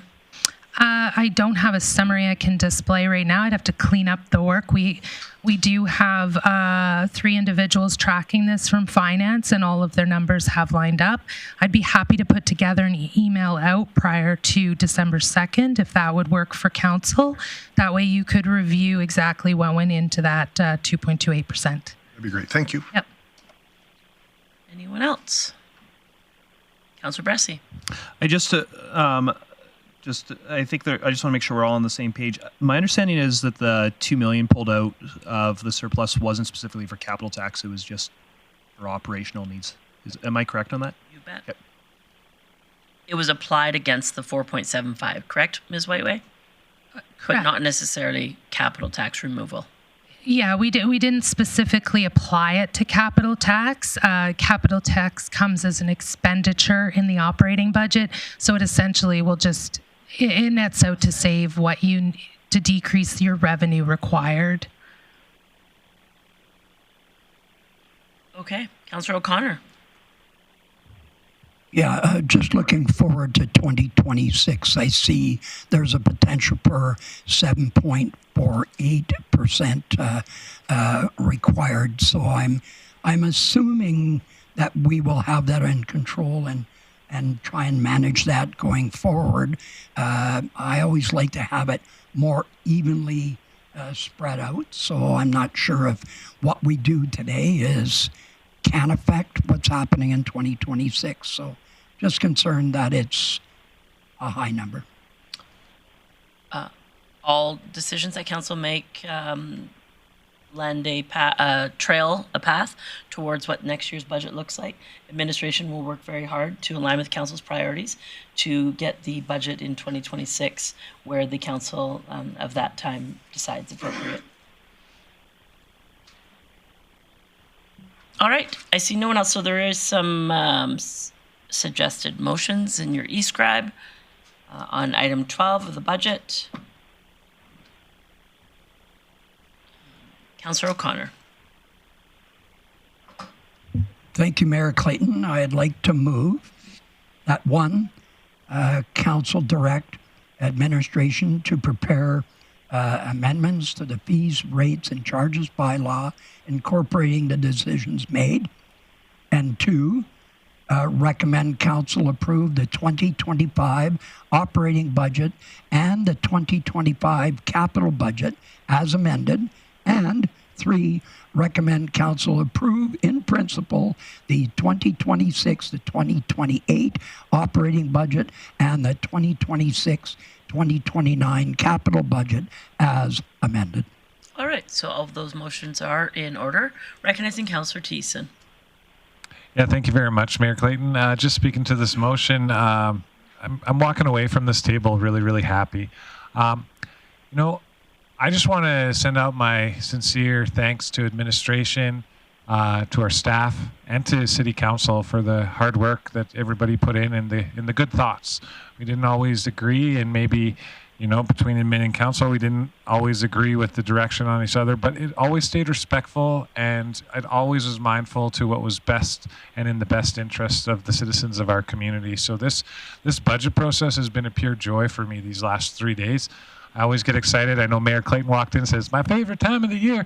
Well, it's usually my favorite time of the year, but, it seems like every other budget I walk away angry about something for some reason, and all I've walked away with every single day is a smile on my face. And that goes to show the good heart, the good minds, and the good work and effort that was put in by all parties here for the best outcome for the citizens of our community. So thank you so much. I am very pleased to vote in favor of this budget. Councillor Berg. Yeah, thanks, Mayor Clayton. Similarly, I will be absolutely in favor of this. Again, I thought we would land somewhere in the low fours, just looking around the province and seeing some in the double digits. 4 was not unreasonable to me, but to land at 2.28, I think is amazing. Again, thanks to our administration for bringing in a surplus that we were able to use. And I love Councillor Blackmore's argument that was prepaid by our citizens and we're using that to move forward. So all the way around, I'm very happy with a 2.28. Councillor Blackmore. When I remember about the enormous budget book and the 8 to 10 days that we used to spend on budget, this has been a very pleasant experience. This whole term budget has been a pleasant experience, but this one in particular, I really want to thank administration because I know they worked diligently for several months to really examine where money was being spent in the city and to make changes accordingly. That's the process that made this process for council relatively painless. And I just think we need to thank administration for their enormous support through the whole year of budgeting. Councillor Bosch. Thank you, Mayor Clayton. 2.28, yeah, I'm really impressed with administration and all the departments that work in this administration, regardless of, if you're a chief or somebody who's just coming in for, a temporary position. You all know your departments so well, and the fact that you have put in this effort to see where we could skinny up our tax increase is greatly appreciated, and not only through council and at higher levels of administration, but hearing comments from staff who have worked at the city who are not working there now, telling us how much you all care. And it's evident in each and every day that you come in, it matters. So knowing it matters to you includes us knowing it matters to us. And thank you. We appreciate it on behalf of everyone in the city of Grande Prairie. Councillor O'Toole. Yes, I'd like to thank a number of people as well, starting off with our CAO, and we've been engaged in the budget since the beginning of the year. We're getting updates and feedback, and that makes it a whole lot easier to understand when we're going through this book. I want to thank once again all the chiefs and all the workers that work for the city of Grande Prairie, because this is probably one of the easiest budgets to understand, and we were well informed through the whole entire process. I remember starting off, we had 4-inch binders, and this has been streamlined. We know a lot prior to coming to the 4 days of budget, and that's amazing that we have that ability to do that. And so I'm very happy that the number come out the way we did, and with that, there's some things that we reduced, and there's some things that we added. So it's a win-win situation, and thank you once again. I appreciate it. All right. Seeing no one else, I will just add my brief comments. I think that council is very grateful for the work that administration and our CAO has done over the past year.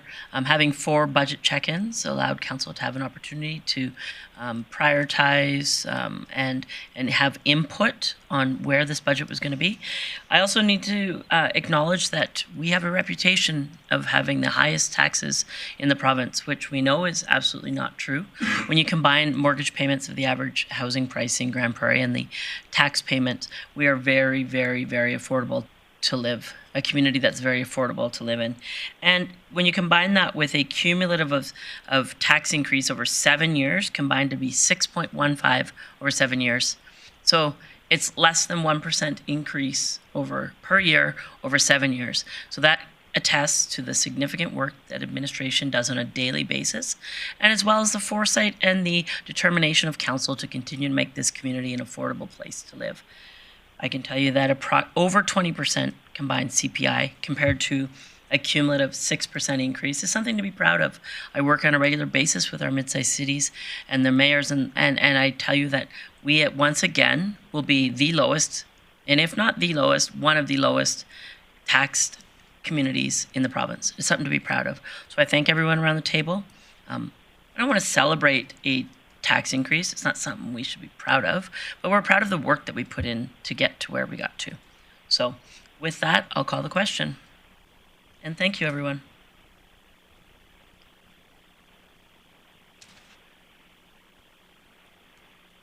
And that's carried unanimously. Enjoy your weekend. A reminder who those are watching online, downtown tonight, Vegas night. I know the Festival of Trees kicks off this weekend out at Evergreen Park. So have a great weekend, everyone. We'll see you soon.